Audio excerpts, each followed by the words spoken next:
ಇವತ್ ನಾವು ಚೀನಾ ಮತ್ತು ಭಾರತದ ಸಂಬಂಧ ಏನಿದೆ, ಇದರ ಆಯಾಮಗಳು ಮತ್ತು ಸವಾಲುಗಳು ಅಂತ ವಿಚಾರವನ್ನ ಮಾತನಾಡ್ತಾ ಇದ್ದೇನೆ. ನಾವು ಇಂಟರ್ನ್ಯಾಷನಲ್ ರಿಲೇಷನ್ ಅಲ್ಲಿ ಅಥವಾ ಅಂತಾರಾಷ್ಟ್ರೀಯ ಸಂಬಂಧಗಳಲ್ಲಿ ನಾವು ಮಾತನಾಡಬೇಕಾದ್ರೆ ಒಂದನ್ನ ಪ್ರಮುಖವಾಗಿ ಮೊದಲಿಗೆ ನೆನ್ಪಿಟ್ಕೊಳ್ಬೇಕಾದ ಏನಂತ ಹೇಳಿದ್ರೆ, ಇದು ಯಾವಾಗ್ಲೂ ಸ್ಥಿರವಾಗಿರುವುದಿಲ್ಲ. ಇದು ಬದಲಾವಣೆಗೆ ಸದಾ ಒಳಗಾಗ್ತಾ ಇರ್ತದೆ. ಯಾಕೆ ಬದಲಾವಣೆಗೆ ಒಳಗಾಗ್ತದೆ ಅಂತ ಹೇಳಿದ್ರೆ, ಅಂತಾರಾಷ್ಟ್ರೀಯ ಸಂಬಂಧಗಳ ಮೇಲೆ 3 ಅಂಶಗಳು ಬಹಳ ಪ್ರಮುಖವಾದ ಪ್ರಭಾವವನ್ನ ಬೀರುತ್ತದೆ. ಮೊದಲನೇ ಅಂಶ, ಅಧಿಕಾರ ಹಿಡಿದಿರ್ತಕ್ಕಂತಹ ನಾಯಕ ಅಥವಾ ನಾಯಕಿ ಒಂದು. ಎರಡನೇದು, ಆ ದೇಶದ ಒಳಗಿರ್ತಕ್ಕಂತಹ ರಾಜಕಾರಣದ ಪರಿಸ್ಥಿತಿ. ಮೂರನೇ ಅಂಶ, ಅಂತಾರಾಷ್ಟ್ರೀಯ ಮಟ್ಟದಲ್ಲಿ ಇರತಕ್ಕಂತಹ ರಾಜಕಾರಣದ ಅಂದಿನ ಪರಿಸ್ಥಿತಿ. ಈ 3 ಅಂಶಗಳು ಅಂತಾರಾಷ್ಟ್ರೀಯ ಮಟ್ಟದಲ್ಲಿ ಏನ್ ರಾಜಕಾರಣ ನಡೀತದೆ, ದೇಶಗಳ ನಡುವೆ ಏನು ಸಂಬಂಧ ನಡೀತದೆ, ಇದರ ಮೇಲೆ ಈ 3 ಅಂಶಗಳು ಏನ್ ಮಾಡ್ತದೆ, ಪ್ರಭಾವ ಬೀರ್ತದೆ. ಹಾಗಾಗಿ ಭಾರತ ಮತ್ತು ಚೀನಾದ ಸಂಬಂಧ ಕೂಡ ಇದರ ಹೊರತಾಗಿಲ್ಲ. ಈಗ ಇದರ ವಿವಿಧ ಆಯಾಮಗಳನ್ನ 1 ಗಂಟೆಯಲ್ಲಿ ಚರ್ಚೆ ಮಾಡುವುದು ಅಂದ್ರೆ ಸಾಧ್ಯನೇ ಇಲ್ಲ. ಹಾಗಾಗಿ ನಾನು ಏನ್ ಡಿಸೈಡ್ ಮಾಡಿದ್ದೇನೆ ಅಂತ ಹೇಳಿದ್ರೆ, ನಿಮಗೆ 1914ರಿಂದ 2020ರವರೆಗೆ ಏನು ಚೀನಾ ಮತ್ತು ಭಾರತದ ಸಂಬಂಧ ನಡೆದುಕೊಂಡು ಬಂದಿದೆ ಮತ್ತು ಭಾರತ ಮತ್ತು ಚೀನಾ ಇದನ್ನು ಹೇಗೆ ನಿರ್ವಹಿಸಿದೆ, ಇದರ ಬಗ್ಗೆ ಒಂದು ಕಂಪ್ಲೀಟ್ ಆದ ಒಂದು ಪಾಕ್ಷಿಕ ನೋಟವನ್ನ, ಪಕ್ಷಿ ನೋಟವನ್ನ ಕೊಡುವ ಕೆಲಸವನ್ನ ನಾನು ಮಾಡ್ತೇನೆ. 1914ಕ್ಕೆ ಯಾಕೆ ಅಂತ ನೀವು ಕೇಳ್ಬೋದು. 1914 ಯಾಕೆ ಅಂತ ಕೇಳಿದ್ರೆ, ಅದೊಂದು ಬಹಳ ಪ್ರಮುಖವಾಗಿರ್ತಕ್ಕಂಥ ಘಟ್ಟ. ಅಲ್ಲಿ ಒಂದು ಪ್ರಮುಖವಾದ ಬೆಳವಣಿಗೆ ನಡೀತು.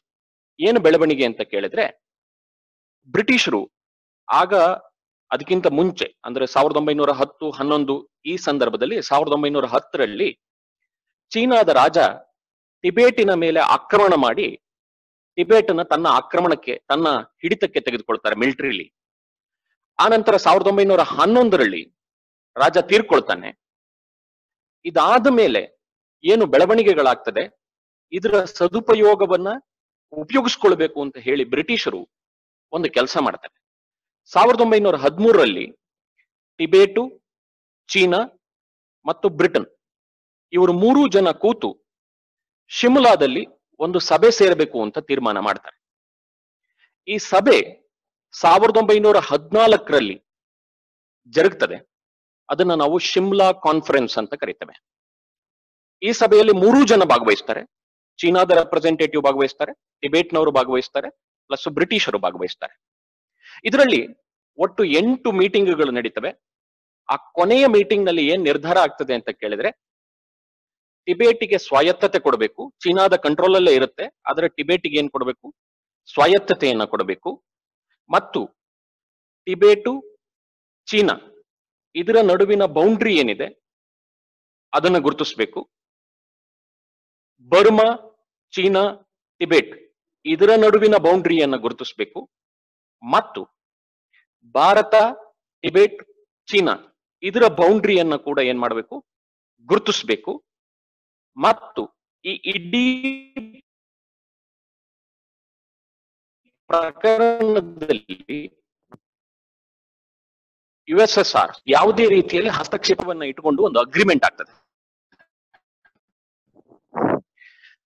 ಈ ಅಗ್ರಿಮೆಂಟಿನ ಅನ್ವಯ ಟಿಬೇಟ್ ಅನ್ನೋದು ಚೀನಾ ಮತ್ತು ಭಾರತದ ನಡುವೆ ಒಂದು ಬಫರ್ ಸ್ಟೇಟ್ ಆಗಿ, ಒಂದು ಮಧ್ಯ ರಾಷ್ಟ್ರವಾಗಿ ಉಳ್ಕೊಳ್ತದೆ. ಇಲ್ಲಿಂದ ಚೀನಾದ ಮತ್ತು ಭಾರತದ ಇತಿಹಾಸ ಶುರುವಾಗುತ್ತೆ. ಒಂದು ಪ್ರಮುಖ ಘಟ್ಟ ಶುರುವಾಗ್ತದೆ. ಇದನ್ನು ನಾವು ನಂತರದಲ್ಲಿ ಮ್ಯಾಕ್ಮೋಹನ್ ಲೈನ್ ಅಂತ ಕೂಡ ಕರಿತೇವೆ. ಈ ಸಭೆಯನ್ನು ಆಯೋಜನೆ ಮಾಡುವುದರಲ್ಲಿ ಪ್ರಮುಖ ಪಾತ್ರ ವಹಿಸಿದವನು ಕೂಡ ಮ್ಯಾಕ್ಮೋಹನ್ ಅಂತ.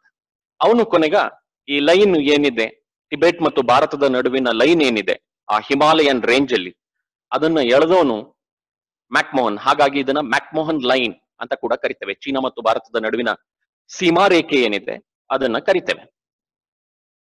ಅನಂತರ ಸ್ವಾತಂತ್ರ್ಯ ಪೂರ್ವದಲ್ಲಿ, ಭಾರತದ ಸ್ವತಂತ್ರ ಪೂರ್ವದಲ್ಲಿ ಸಂಬಂಧ ಹೇಗಿತ್ತು ಅಂತ ಹೇಳಿದ್ರೆ ಅದಕ್ಕೆ 3 ಅಂಶಗಳನ್ನ ಹೇಳ್ಬೋದು. ಮೊದಲನೇ ಅಂಶ ಏನಪ್ಪಾ ಅಂತ ಕೇಳಿದ್ರೆ, ಭಾರತದಲ್ಲಿ ಇರ್ತಕ್ಕಂತಹ ಬುದ್ಧಿಸ್ಟ್ರು ಏನಿದ್ರು, ಈ ಬುದ್ಧಿಸಂ ಅನ್ನೋದು ಚೀನಾದಲ್ಲಿ ಮಹತ್ತರವಾದ ಪ್ರಭಾವವನ್ನು ಬೀರಿತು. ಇಲ್ಲಿಂದ ಟೆಕ್ಸ್ಟ್ ಬುಕ್ಗಳು ಹೋದ್ರು, ಇಲ್ಲಿಂದ ಸಂತರು ಅಲ್ಲಿಗೆ ಹೋದ್ರು. ಇಲ್ಲಿನ ಪ್ರಭಾವ ತುಂಬಾ ಯಾವುದ್ರ ಮೇಲೆ ಬೀರಿತು? ಚೀನಾದ ಮೇಲೆ ಬೀರಿತು.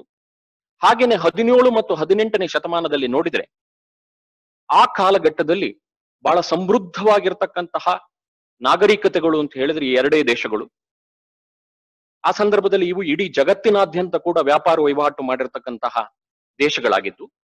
ಹಾಗೇನೆ 18, 19ನೇ ಶತಮಾನಕ್ಕೆ ಬಂದ ಕೂಡಲೇ ಈ ಎರಡೂ ರಾಷ್ಟ್ರಗಳು ವಸಾಹತುಶಾಹಿಗೆ ಒಳಪಟ್ಟಿತ್ತು. ಚೀನಾ ಜಪಾನಿನ ವಸಾಹತುಶಾಹಿಗೆ ಒಳಪಟ್ಟಿತ್ತು, ಭಾರತ ಬ್ರಿಟಿಷರ ವಸಾಹತುಶಾಹಿಗೆ ಒಳಪಟ್ಟಿತ್ತು. 1947ರಲ್ಲಿ ಆಗಸ್ಟ್ 15ನೇ ತಾರೀಕು ಭಾರತಕ್ಕೆ ಸ್ವಾತಂತ್ರ್ಯ ಬಂತು. 1949ರಲ್ಲಿ ಚೀನಾದಲ್ಲಿ ಕ್ರಾಂತಿಯಾಗಿ, ಅಲ್ಲಿ ಒಳಜಗಳ ನಡೀತಾ ಇತ್ತು, ಕ್ರಾಂತಿಯಾಗಿ Mao Zedong People's Republic of China communist ಸಿದ್ಧಾಂತದಲ್ಲಿ 1949ರಲ್ಲಿ ಅದನ್ನ ಏನ್ ಮಾಡಿದ್ರು? ಸ್ಥಾಪಿಸಿದ್ರು. ಹೀಗೆ ಎರಡೂ ದೇಶಗಳು ಒಂದು ಸಮಾನ ಇತಿಹಾಸ ಹೊಂದಿರತಕ್ಕಂತಹ, ಹಾಗೇನೆ ಕೇವಲ 2 ವರ್ಷಗಳ ಅಂತರದಲ್ಲಿ ಹೊಸದಾಗಿ ಹುಟ್ಟಿಕೊಂಡಿರ್ತಕ್ಕಂತಹ ರಾಷ್ಟ್ರಗಳು. ಹೀಗೆ ಹುಟ್ಟಿರ್ತಕ್ಕಂತಹ ರಾಷ್ಟ್ರಗಳೇನಿದ್ದಾವೆ, ಇದನ್ನ ನಾವು ಅರ್ಥ ಮಾಡ್ಕೊಳ್ಬೇಕು ಅಂತ ಹೇಳಿದ್ರೆ ಸ್ವತಂತ್ರೋತ್ತರದಲ್ಲಿ ಆಗಿರ್ತಕ್ಕಂಥ 3 ಬದಲಾವಣೆಗಳನ್ನ ನಾವು ನೋಡಬೇಕು. ಮೊದಲನೇ ಬದಲಾವಣೆ ಏನಪ್ಪಾ ಅಂತ ಕೇಳಿದ್ರೆ, ನೆಹರೂರವರು ಬಹಳ ಆದರ್ಶವಾದಿಗಳಾಗಿದ್ರು ಮತ್ತು ಇಡೀ ಅಂತಾರಾಷ್ಟ್ರೀಯ ಸಂಬಂಧವನ್ನ ತಮ್ಮ ಆದರ್ಶವಾದದ ಮೇಲೆಯೇ ನಡೆಸಬೇಕು ಅಂತ ಹೇಳಿ ನಿರ್ಧಾರ ಮಾಡಿದ್ರು. ಎರಡನೇದು ಏನು People's Republic of China Communist ಪಾರ್ಟಿಯ ನೇತೃತ್ವದಲ್ಲಿ ಅಸ್ತಿತ್ವಕ್ಕೆ ಬಂತು 1949ರಲ್ಲಿ. ಇದು ಮಾಡಿದ ಪ್ರಪ್ರಥಮ ಕಾರ್ಯ ಅಂತ ಹೇಳಿದ್ರೆ, ಏನು ಚೀನಾ ಮತ್ತು ಭಾರತದ ನಡುವೆ ಬ್ರಿಟಿಷರು ಟಿಬೇಟ್ ಅನ್ನ ಬಫರ್ ಸ್ಟೇಟ್ ಅಂತ ಏನು ಬಿಟ್ಟು ಹೋಗಿದ್ರು, ಇದನ್ನ ಆಕ್ರಮಣ ಮಾಡಿ ಟಿಬೇಟ್ ಅನ್ನ ತನ್ನ ತೆಕ್ಕೆಗೆ ತೆಗೆದುಕೊಂಡು ಭಾರತದ ಬೌಂಡ್ರಿವರೆಗೂ ಚೀನಾ ಏನ್ ಮಾಡಿತು? ತನ್ನ ಅಸ್ತಿತ್ವವನ್ನ ಸ್ಥಾಪಿಸಿತು. ಇನ್ನು ಮೂರನೇದು, 1947ರ ನಂತರ ಅಂದ್ರೆ 40ರ ದಶಕ ಮತ್ತು 50ರ ದಶಕ ಏನಿದೆ, ಇದರಲ್ಲಿ ಪ್ರಪಂಚದಾದ್ಯಂತ ಅದು ಆಫ್ರೋ ಮತ್ತು ಏಷ್ಯನ್ ಕಂಟ್ರೀಸ್ ಅಲ್ಲಿ, ಆಫ್ರಿಕಾ ಮತ್ತು ಏಷ್ಯನ್ ಕಂಟ್ರೀಸ್ ಏನಿದಾವೆ, ಇಲ್ಲಿ ಪಾಶ್ಚಿಮಾತ್ಯರು ಏನು ವಸಾಹತುಶಾಹಿಗಳನ್ನ ಸ್ಥಾಪಿಸಿದ್ರು, ಈ ಎಲ್ಲ ರಾಷ್ಟ್ರಗಳಿಗೆ ಸ್ವಾತಂತ್ರ್ಯ ಕೊಡ್ಲಿಕ್ಕೆ ಶುರು ಮಾಡಿ 100 ರಾಷ್ಟ್ರಗಳು ಈ ಅವಧಿಯಲ್ಲಿ ಏನಾದ್ರು ಸ್ವತಂತ್ರಗೊಂಡು.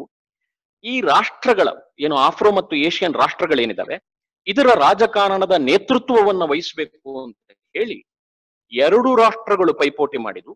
ಆ 2 ರಾಷ್ಟ್ರಗಳು ಯಾವುದು ಅಂತ ಹೇಳಿದ್ರೆ ಭಾರತ ಮತ್ತು ಚೀನಾ.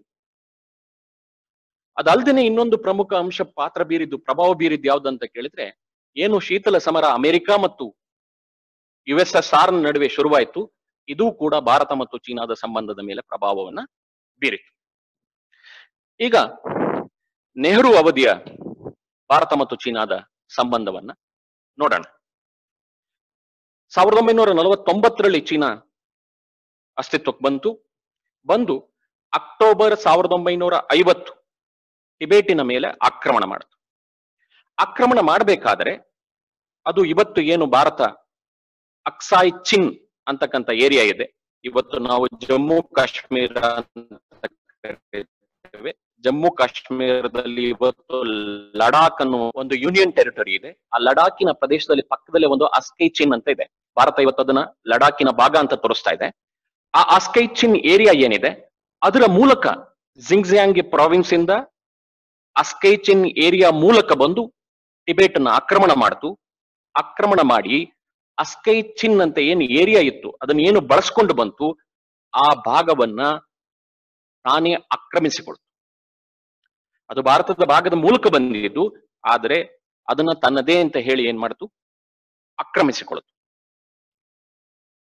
ಆಗ ನೆಹರು ಅವರವರಿಗಿದ್ದ ದೊಡ್ಡ ಕನ್ಸರ್ನ್ ಏನಪ್ಪಾ ಅಂತ ಹೇಳಿದ್ರೆ, ಆಫ್ರೋ ಏಷ್ಯನ್ ರಾಷ್ಟ್ರಗಳಲ್ಲಿ ಏನಾದ್ರೂ ಪ್ರಮುಖವಾಗಿ ಪ್ರಭಾವ ಬೀರತಕ್ಕಂಥ ರಾಜಕಾರಣ ಮಾಡಬೇಕು ಅಂತ ಹೇಳಿದ್ರೆ ಅದಕ್ಕೆ ಚೀನಾ ಸಪೋರ್ಟ್ ಬೇಕು. ಎರಡನೇದು, ಭಾರತದಲ್ಲಿ ಶಾಂತಿ ನೆಲೆಸಬೇಕು ಅಂತ ಹೇಳಿದ್ರೆ ಅದಕ್ಕೆ ಚೀನಾ ಸಪೋರ್ಟ್ ಬೇಕು. ಮೂರನೇದು, ಭಾರತ ಏನು ಆರ್ಥಿಕವಾಗಿ ದುಸ್ಥಿತಿಯಲ್ಲಿತ್ತು ಮತ್ತು ಯುದ್ಧವನ್ನ ಮಾಡುವಷ್ಟು ಶಕ್ತಿಯನ್ನ ಹೊಂದಿರಲಿಲ್ಲ, ಮತ್ತು ಭಾರತದ ಅಭಿವೃದ್ಧಿ ಅಗತ್ಯತೆ ಏನಿತ್ತು, ಈ ಎಲ್ಲದಕ್ಕೂ ಚೀನಾ ಶಾಂತಿಯುತವಾಗಿ ಉಳಿಯುವುದು ಅವಶ್ಯಕತೆಯಾಗಿತ್ತು. ಹಾಗಾಗಿ ನೆಹರು ಅವರವರು ಚೀನಾವನ್ನ ಬಹಳ ಕೇರ್ಫುಲ್ ಆಗಿ ಹ್ಯಾಂಡಲ್ ಮಾಡಬೇಕು, ಅದ್ರ ಜೊತೆ ತಗಾದೆ ತೆಗೆಯುವುದು ಒಳ್ಳೆದಲ್ಲ ಅನ್ನುವ ಒಂದು ನಿರ್ಧಾರವನ್ನ ತಾಳಿಬಿಟ್ಟಿದ್ರು. ಇನ್ನು 1951ರಲ್ಲಿ ಚೀನಾ ಭಾರತ ಏನು ಗಡಿ ಅಂತ ನಿರ್ಧಾರ ಮಾಡಿತ್ತು ಅದರೊಳಗೆಲ್ಲ ಬಂದು ಪೆಟ್ರೋಲಿಂಗ್ ಮಾಡ್ತಾ ಇತ್ತು, ಕೆಲವು ಆಪರೇಷನ್ಸ್ ಗಳನ್ನ ಮಾಡ್ತಾ ಇತ್ತು. ಇದು ನೆಹರೂರವರ ಗಮನಕ್ಕೂ ಕೂಡ ಸೀಕ್ರೆಟ್ ಆಗಿ ಹೋಗಿತ್ತು. ನಾನು ಮೊದಲೇ ಹೇಳಿದಾಗೆ ಇದನ್ನ ಬಹಳ ಗಂಭೀರವಾಗಿ ನೆಹರು ಅವರು ಏನ್ ಮಾಡ್ಲಿಲ್ಲ, ಪರಿಗಣಿಸ್ಲಿಲ್ಲ. ಅದಾದ ನಂತರ 1954ರಲ್ಲಿ ಇದರ ಮಧ್ಯದಲ್ಲಿ ಒಂದು ಬಹಳ ಇಂಟ್ರೆಸ್ಟಿಂಗ್ ಆದ ಘಟನೆ ನಡೀತದೆ. 51ರಿಂದ 54ರವರೆಗೆ ಏನಪ್ಪಾ ಅಂತ ಕೇಳಿದ್ರೆ, ಒಂದು ಕೊರಿಯನ್ ವಾರು, ಇನ್ನೊಂದು ಜಾಪನೀಸ್ ಪೀಸ್ ಟ್ರೀಟಿ, ಇದೆಲ್ಲ ವಿಶ್ವಸಂಸ್ಥೆಯಲ್ಲಿ ನಡೀತದೆ. ಎರಡನೇ ಮಹಾಯುದ್ಧ ಆದ ಮೇಲೆ ಪಾಶ್ಚಿಮಾತ್ಯ ರಾಷ್ಟ್ರಗಳು ಜಪಾನ್ನೊಂದಿಗೆ ಒಂದು ಶಾಂತಿ ಒಪ್ಪಂದವನ್ನ ಮಾಡ್ಕೊಳ್ತಾರೆ. ಹಾಗೆ ಕೊರಿಯಾ ವಾರ್ ಏನ್ ನಡೀತು, ಇದರ ಒಪ್ಪಂದದ ಕುರಿತು ಕೂಡ ವಿಶ್ವಸಂಸ್ಥೆಯಲ್ಲಿ ಚರ್ಚೆ ಆಗ್ತದೆ. ಭಾರತವನ್ನ ಈ ಟ್ರೀಟಿಗೆ ಸೈನ್ ಹಾಕ್ಲಿಕ್ಕೆ ಕರೆಯಲಾಗ್ತದೆ. ಭಾರತ ರಿಜೆಕ್ಟ್ ಮಾಡ್ತದೆ. ಯಾಕೆ ರಿಜೆಕ್ಟ್ ಮಾಡ್ತದೆ ಅಂತ ಕೇಳಿದ್ರೆ, ಇದರಲ್ಲಿ ನೀವು ಚೀನಾವನ್ನ ಇನ್ಕ್ಲೂಡ್ ಮಾಡಿಲ್ಲ. ನೀವು ಈ ಒಂದು ಪೀಸ್ ಟ್ರೀಟಿಯ ಒಳಗಡೆ ಚೀನಾಕ್ಕೂ ಕೂಡ ಸ್ಥಾನಮಾನವನ್ನ ಕಲ್ಪಿಸಬೇಕು ಅಂತ ಭಾರತ ಪ್ರತಿಪಾದನೆ ಮಾಡ್ತದೆ. ಇದಕ್ಕೆ ಕಾರಣ ಏನಪ್ಪಾ ಅಂತ ಕೇಳಿದ್ರೆ, ನಾನೇನ್ ಹೇಳಿದೆ, 1949ರಲ್ಲಿ ಏನು ಆಂತರಿಕ ಕಲಹ ನಡೀತು, ಅವಾಗ ಮಾವೋ ತುಂಗ್ ಏನು ಅಧಿಕಾರವನ್ನ ಸ್ಥಾಪಿಸಿದ್ರು, ಆಗ ಇವರ ವಿರುದ್ಧ ಹೋರಾಟ ಮಾಡಿದವರು ತೈವಾನಿಗೆ ಹೋಗಿ ತೈವಾನಲ್ಲಿ ನಮ್ಮ ಸಾಮ್ರಾಜ್ಯವನ್ನ ಸ್ಥಾಪಿಸಿದ್ರು ಮತ್ತು ಸರ್ಕಾರವನ್ನ ಸ್ಥಾಪಿಸಿದ್ರು ಮತ್ತು ಅದೇ ಮೇನ್ ಚೈನಾ ಅಂತ ಘೋಷಣೆ ಕೂಡ ಮಾಡಿದ್ರು. ಪಾಶ್ಚಿಮಾತ್ಯ ರಾಷ್ಟ್ರಗಳು ತೈವಾನನ್ನ ರೆಕಗ್ನೈಸ್ ಮಾಡಿದ್ವು, ಚೀನಾನ ರೆಕಗ್ನೈಸ್ ಮಾಡಲಿಲ್ಲ. ಆದ್ರೆ ಭಾರತ 1950ರಲ್ಲೇ ಚೀನಾವನ್ನ ಏನ್ ಮಾಡ್ತು, ರೆಕಗ್ನೈಸ್ ಮಾಡ್ತು ಮತ್ತು ಇಂಟರ್ನ್ಯಾಷನಲ್ ಲೆವೆಲ್ ಅಲ್ಲಿ ಇದಕ್ಕೆ ನೀವು ಮಾನ್ಯತೆ ಕೊಡಬೇಕು ಅಂತ ಹೇಳಿ ಪ್ರತಿಪಾದನೆ ಕೂಡ ಮಾಡ್ತು. ಹೀಗೆ ಅಂತಾರಾಷ್ಟ್ರೀಯ ಮಟ್ಟದಲ್ಲಿ ಚೀನಾಕ್ಕೆ ಅಸ್ತಿತ್ವ ಸಿಗಬೇಕು, ರೆಕಗ್ನಿಷನ್ ಸಿಗಬೇಕು ಅಂತ ಫಸ್ಟ್ ಪ್ರಯತ್ನ ಪಟ್ಟ ರಾಷ್ಟ್ರ ಯಾವುದು ಅಂತ ಕೇಳಿದ್ರೆ ಭಾರತ. ಇದಾದ್ಮೇಲೆ 1954ರಲ್ಲಿ ಪ್ರಥಮ ಬಾರಿಗೆ ನೆಹರೂರವರು ಚೀನಾಕ್ಕೆ ಭೇಟಿ ಕೊಟ್ಟರು. ಚು ಎನ್ ಲೈ ಆಗ ಅಲ್ಲಿ ಪ್ರಧಾನಮಂತ್ರಿಗಳಾಗಿದ್ರು. ಆ ಸಂದರ್ಭದಲ್ಲಿ ನೆಹರೂರವರು ಚೀನಾ ಏನು ಬಾರ್ಡರ್ ಏರಿಯಾಗಳಲ್ಲಿ ತನ್ನ ಪ್ರದೇಶವನ್ನ, ಅಂದ್ರೆ ಭಾರತದ ಪ್ರದೇಶವನ್ನ ಏನು ಆಕ್ರಮಿಸಿತ್ತು ಮತ್ತು ಚೀನಾ ಮ್ಯಾಪ್ಗಳು ಏನು ಭಾರತದ ಪ್ರದೇಶವನ್ನ ಚೀನಾದ ಪ್ರದೇಶ ಅಂತ ತೋರಿಸ್ತಾ ಇದ್ವು, ಇದ್ರ ಬಗ್ಗೆ ಆಕ್ಷೇಪಣೆ ವ್ಯಕ್ತಪಡಿಸಿದ್ರು. ಆಗ ಚು ಎನ್ ಲೈ ಬಹಳ ಸಿಂಪಲ್ ಆಗಿ ನೋಡಿ, ನೆಹರು ಅವರೇ, ಈ ಸಮಸ್ಯೆಯನ್ನ ನೀವೇನು ತೋರಿಸ್ತಾ ಇದ್ ಮಹಾರಾಜರ ಕಾಲದಲ್ಲಿ, ಅದ್ರ ಬಗ್ಗೆ ನಾವು ಇನ್ನೂ ಗಂಭೀರವಾಗಿ ಯೋಚನೆ ಮಾಡಿಲ್ಲ, ನೀವು ಇದ್ರ ಬಗ್ಗೆ ತಲೆ ಕೆಡಿಸಿಕೊಳ್ಳಬೇಕಾದ ಅಗತ್ಯತೆ ಇಲ್ಲ ಅಂತ. ಈ ಉತ್ತರದಿಂದ ನೆಹರೂರವರು ಸ್ಯಾಟಿಸ್ಫೈ ಆದರು ಮತ್ತು ಅದ್ರ ಬಗ್ಗೆ ಬಹಳ ಗಂಭೀರವಾಗಿ ಮತ್ತೇನು ಚರ್ಚೆಯನ್ನ ಕೂಡ ಅವರು ಮಾಡ್ಲಿಲ್ಲ. ಇದ್ರ ಜೊತೆಗೆ ಪಂಚಶೀಲ ಅಗ್ರಿಮೆಂಟ್ ಅನ್ನು ಕೂಡ ಮಾಡ್ಕೊಂಡು ಅಲ್ಲಿಂದ ವಾಪಸ್ಸು ಭಾರತಕ್ಕೆ ಬಂದ್ರು. ಬಂದಾದ್ಮೇಲೆ 1955ರಲ್ಲಿ ಚೀನಾಕ್ಕಿನ್ನೂ ಯಾರು ರೆಕಗ್ನಿಷನ್ ಕೊಟ್ಟಿರಲಿಲ್ಲ. ಬರೀ ಸೋಷಿಯಲಿಸ್ಟ್ ಸ್ಟೇಟ್ಗಳು ಒಂದಷ್ಟು ರೆಕಗ್ನಿಷನ್ ಕೊಟ್ಟಿದ್ದು ಬಿಟ್ರೆ, ಡೆಮಾಕ್ರೆಟಿಕ್ ಕಂಟ್ರಿಯಾಗಿ ಅದಕ್ಕೊಂದು ಅಸ್ತಿತ್ವ ಕೊಟ್ಟಿದ್ದೇ ಭಾರತ. ಇದಕ್ಕೆ ವಿಶ್ವದಲ್ಲಿ ಮಾನ್ಯತೆ ಸಿಗಬೇಕು ಅನ್ನೋ ಕಾರಣಕ್ಕಾಗಿ ಏನು ಇಂಡೋನೇಷ್ಯಾದಲ್ಲಿ ಬಂಡಂಗ್ ಕಾನ್ಫರೆನ್ಸ್ ಅಂತ ನಡೀತು 1955ರಲ್ಲಿ, ಆ ಒಂದು ಕಾನ್ಫರೆನ್ಸಿಗೆ ಚು ಎನ್ ಲೈನ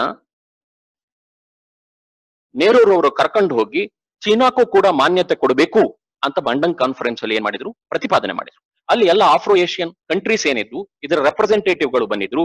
ಆ ಮೂಲಕ ಚೀನಾಕ್ಕೆ ಈ ಆಫ್ರೋ ಏಷ್ಯನ್ ಸ್ಟೇಟ್ಸ್ ಏನಿದ್ವು, ಇದರ ಮೂಲಕ ಒಂದು ರೆಕಗ್ನಿಷನ್ ಸ್ಟೇಟ್ ಅಂತ ಹೇಳಿ ಅಂತಾರಾಷ್ಟ್ರೀಯ ಮಟ್ಟದಲ್ಲಿ ಗುರುತಿಸುವಿಕೆ ಸಾಧ್ಯ ಆಯ್ತು. ಇಲ್ಲಿವರೆಗೆ ಚೀನಾ ಮತ್ತು ಭಾರತದ ಲವ್ ಅಫೇರ್ ಕಂಟಿನ್ಯೂ ಆಗ್ತಾ ಇತ್ತು. 56ರ ನಂತರದಿಂದ ಸಮಸ್ಯೆಗಳು ಪ್ರಾರಂಭ ಆಗ್ಲಿಕ್ಕೆ ಶುರುವಾಯ್ತು. 56ರಲ್ಲಿ ಏನಾಯ್ತು ಅಂತ ಕೇಳಿದ್ರೆ, 1951ರಲ್ಲಿ ಚೀನಾ ಸರ್ಕಾರ ಟಿಬೇಟಿನ ದಲೈಲಾಮ ಏನಿದ್ರು ಅವ್ರ ಜೊತೆ ಒಂದು ಒಪ್ಪಂದ ಮಾಡ್ಕೊಂಡಿದ್ರು.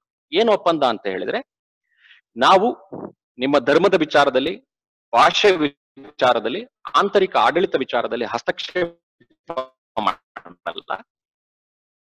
ನಿಮಗೆ ಆ ಸ್ವಾತಂತ್ರ್ಯವನ್ನು, ಆದ್ರೆ ದೇಶವಾಗಿ ನಿಮ್ಮನ್ನ ನಿರ್ವಹಣೆ ಮಾಡುವ ಕಾರ್ಯ ಮಾತ್ರ ನಮ್ಮದು ಅಂತ ಒಂದು ಒಪ್ಪಂದ ಆಗಿ. ಆದ್ರೆ 56ರಲ್ಲಿ ಚುವೆನ್ ಲೈ ಏನ್ ಮಾಡಿದ್ರಂತ ಕೇಳಿದ್ರೆ, ಅಲ್ಲಿ ಒಂದು ಸಾಮಾಜಿಕ ಪರಿವರ್ತನೆ ತರಬೇಕು ಅಂತ ಹೇಳಿ, ಟಿಬೇಟ್ನ ಸಾಮಾಜಿಕ ವ್ಯವಸ್ಥೆಯಲ್ಲಿ ಪರಿವರ್ತನೆ ತರಬೇಕು ಅಂತ ಹೇಳಿ ಸೇನೆಯನ್ನ ಕಳಿಸಿಕೊಟ್ರು. ಇದರಿಂದ ಅಲ್ಲಿರ್ತಕ್ಕಂತಹ ಪರಿಸ್ಥಿತಿ ಪ್ರಕ್ಷುಬ್ಧ ಆಯ್ತು. ಈ ಪ್ರಕ್ಷುಬ್ಧತೆಯ ಪರಿಸ್ಥಿತಿಯಲ್ಲಿ ದಲೈಲಾಮಾ ಭಾರತಕ್ಕೆ ಭೇಟಿ ಕೊಟ್ರು.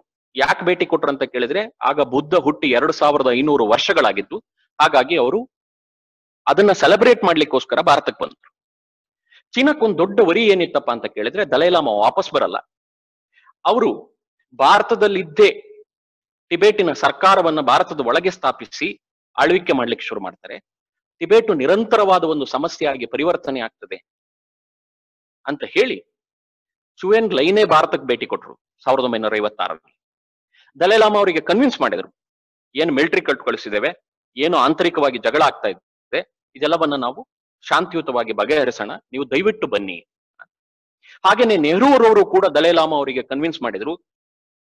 ಯಾಕೆಂದ್ರೆ ಅವರಿಗೆ ಚೀನಾ ಜೊತೆ ಜಗಳ ಮಾಡುವ ಯಾವ ಇಷ್ಟವೂ ಇರಲಿಲ್ಲ. ಹಾಗಾಗಿ ನೀವು ಅಲ್ಲಿಗೆ ವಾಪಸ್ ಹೋಗುವುದೇ ಸೂಕ್ತ ಅಂತ ದಲೈಲಾಮಾ ಅವರಿಗೆ ಕನ್ವಿನ್ಸ್ ಮಾಡಿದ್ರು.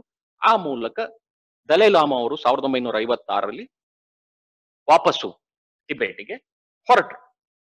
ಇದಾದ ಮೇಲೆ 1957ರಲ್ಲಿ ಚೀನಾ ಓಪನ್ ಆಗಿ ಡಿಕ್ಲೇರ್ ಮಾಡಿತು. ಏನ್ ಡಿಕ್ಲೇರ್ ಮಾಡುತ್ತೆ ಅಂತ ಹೇಳಿದ್ರೆ, ಅದು ತನ್ನ ಜಿಂಗ್ಜಿಯಾಂಗ್ ಪ್ರಾವಿನ್ಸ್ ಏನಿದೆ ಅಲ್ಲಿಂದ ಟಿಬೇಟಿಗೆ ಒಂದು ಏನ್ ಮಾಡ್ತಾ ಇದ್ದೀನಿ, ರೋಡ್ ಮಾಡ್ತಾ ಇದ್ದೇವೆ ಅಂತ. ಆ ರೋಡ್ ಯಾವ್ದ್ರ ಮೇಲೆ ಪಾಸ್ ಆಗುತ್ತೆ ಅಂತ ಹೇಳಿದ್ರೆ, ಅಕ್ಸೈ ಚಿನ್ ಏರಿಯಾ ಮೇಲೆ, ಏನು ಭಾರತ ತನ್ನ ಟೆರಿಟರಿ ಅಂತ ಕ್ಲೈಮ್ ಮಾಡ್ತಾ ಇದೆ, ಅದ್ರ ಮೂಲಕ ಪಾಸ್ ಆಗತ್ತೆ ಅಂತ ಡಿಕ್ಲೇರ್ ಮಾಡಿ. ಇದು ಡಿಕ್ಲರೇಷನ್ ಆಯ್ತು. ಡಿಕ್ಲರೇಷನ್ ಆದ ಕೂಡಲೇ ಭಾರತ ಅದಕ್ಕೆ ಆಬ್ಜೆಕ್ಷನ್ ಹಾಕ್ತು. ಆಬ್ಜೆಕ್ಷನ್ ಹಾಕಿದಾಗ ಚೀನಾ ಬಹಳ ಸ್ಪಷ್ಟವಾಗಿ ಹೇಳುತ್ತೆ, ಅಸ್ಕೈ ಚಿನ್ ಅಂತ ಏನ್ ಏರಿಯಾ ಇದೆ, ಇದು ಚೀನಾದ ಏರಿಯಾ, ಇದು ಭಾರತದ್ದಲ್ಲ. ಇದು ನನ್ನ ಮಟ್ಟಿಗೆ ಮೊದಲ ಬಾರ್ಡರ್ ಪ್ರಾಬ್ಲಮ್ ಶುರುವಾಗಿದ್ದು. ಅದರ ಮೊದಲು ನಡೆದಿದ್ರು ಭಾರತ ಬಹಳ ಗಂಭೀರವಾಗಿ ಪರಿಗಣಿಸಿರಲಿಲ್ಲ. ಇದು ಮೊದಲ ಬಾರಿಗೆ ಗಂಭೀರವಾಗಿ ಪರಿಗಣಿಸುವ ಪ್ರಾಬ್ಲಮ್ ಶುರುವಾಯಿತು. ಇದಾದ ಮೇಲೆ 1959ರಲ್ಲಿ ಜನವರಿಯಲ್ಲಿ ಚುವೆನ್ ಲೈ ಅಂದ್ರೆ ಚೀನಾದ ಮುಖ್ಯಸ್ಥರು ಏನಿದ್ರು, ಇವರು ಭಾರತದ ಪ್ರಧಾನಮಂತ್ರಿ ನೆಹರು ಅವರಿಗೆ ಪತ್ರ ಬರೆದ್ರು. ಏನಂತ ಪತ್ರ ಬರೆದ್ರು ಅಂತ ಕೇಳಿದ್ರೆ, ಭಾರತದ ಉದ್ದಗಲಕ್ಕೂ ಏನು ಮ್ಯಾಕ್ಮೋಹನ್ ಲೈನ್ ಅಂತ ನೀವು ಏನ್ ಕರಿತಾ ಇದ್ದೀರಿ, ಚೀನಾ ಮತ್ತು ಭಾರತದ ನಡುವೆ ಇರತಕ್ಕಂತಹ ಲೈನ್ ಅಂತ ಏನ್ ಕರಿತಾ ಇದ್ದೀರಿ, ಇದನ್ನ ನಾವು ಒಪ್ಪಲ್ಲ. ಇದು ಕಂಪ್ಲೀಟ್ ಆಗಿ ರೀನೆಗೋಷಿಯೇಟ್ ಆಗ್ಬೇಕು. ಈ ಬೌಂಡ್ರಿಯನ್ನ ನಾವು ಒಪ್ಪಲ್ಲ ಅಂತ ಪತ್ರ ಬರೆದ್ರು ಸ್ಪಷ್ಟವಾಗಿ ಫಸ್ಟ್ ಟೈಮ್. ಇದಾದ್ಮೇಲೆ ಮಾರ್ಚ್ 1959ರಲ್ಲಿ ಟಿಬೇಟಿನ ಲಾಸಾ, ಅದರ ರಾಜಧಾನಿ ಏನಿದೆ, ಇಲ್ಲಿ ಚೀನಾ ಮತ್ತು ಟಿಬೇಟಿಯನ್ಸ್ ನ ನಡುವೆ, ಚೀನಾದ ಮಿಲಿಟರಿ ಮತ್ತು ಟಿಬೇಟಿಯನ್ಸ್ ನ ನಡುವೆ ಕಲಹ ಶುರುವಾಯಿತು. ಈ ಕಲಹವನ್ನ ಹತ್ತಿಕ್ಕಬೇಕು ಅಂತ ಹೇಳಿ ದಲೈಲಾಮಾ ಅವರನ್ನು ಕೂಡ ಬಂಧಿಸಬೇಕು ಅಂತ ಚೀನಾ ಹೊರಟಿತು. ಆ ಸಂದರ್ಭದಲ್ಲಿ ದಲೈಲಾಮಾ ಅವರು ತಮ್ಮ ಸಪೋರ್ಟರ್ಸ್ ಅನ್ನ, ಸಾವಿರಾರು ಜನ ಅನುಯಾಯಿಗಳನ್ನ ಕಟ್ಟಿಕೊಂಡು ಭಾರತದ ಹಿಮಾಚಲ ಪ್ರದೇಶದ ಧರ್ಮಶಾಲಾ ಏನಿದೆ ಇಲ್ಲಿಗೆ ಓಡಿ ಬಂದರು. ಓಡಿ ಬಂದಾಗ ನೆಹರು ಇವರಿಗೆ ಆಶ್ರಯವನ್ನ ಕೊಡಲೇಬೇಕಾಯ್ತು.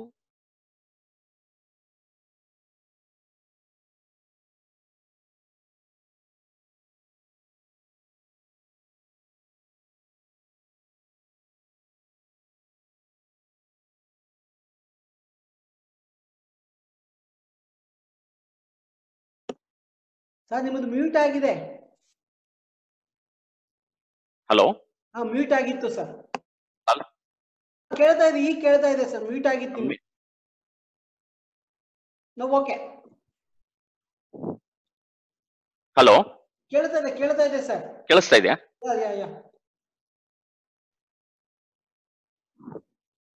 ಹಲೋ, ಕೇಳಿಸ್ತಾ ಇದೆ ಸರ್. ಹಲೋ, ಕೇಳಿಸ್ತಿದೆ. Okay okay okay.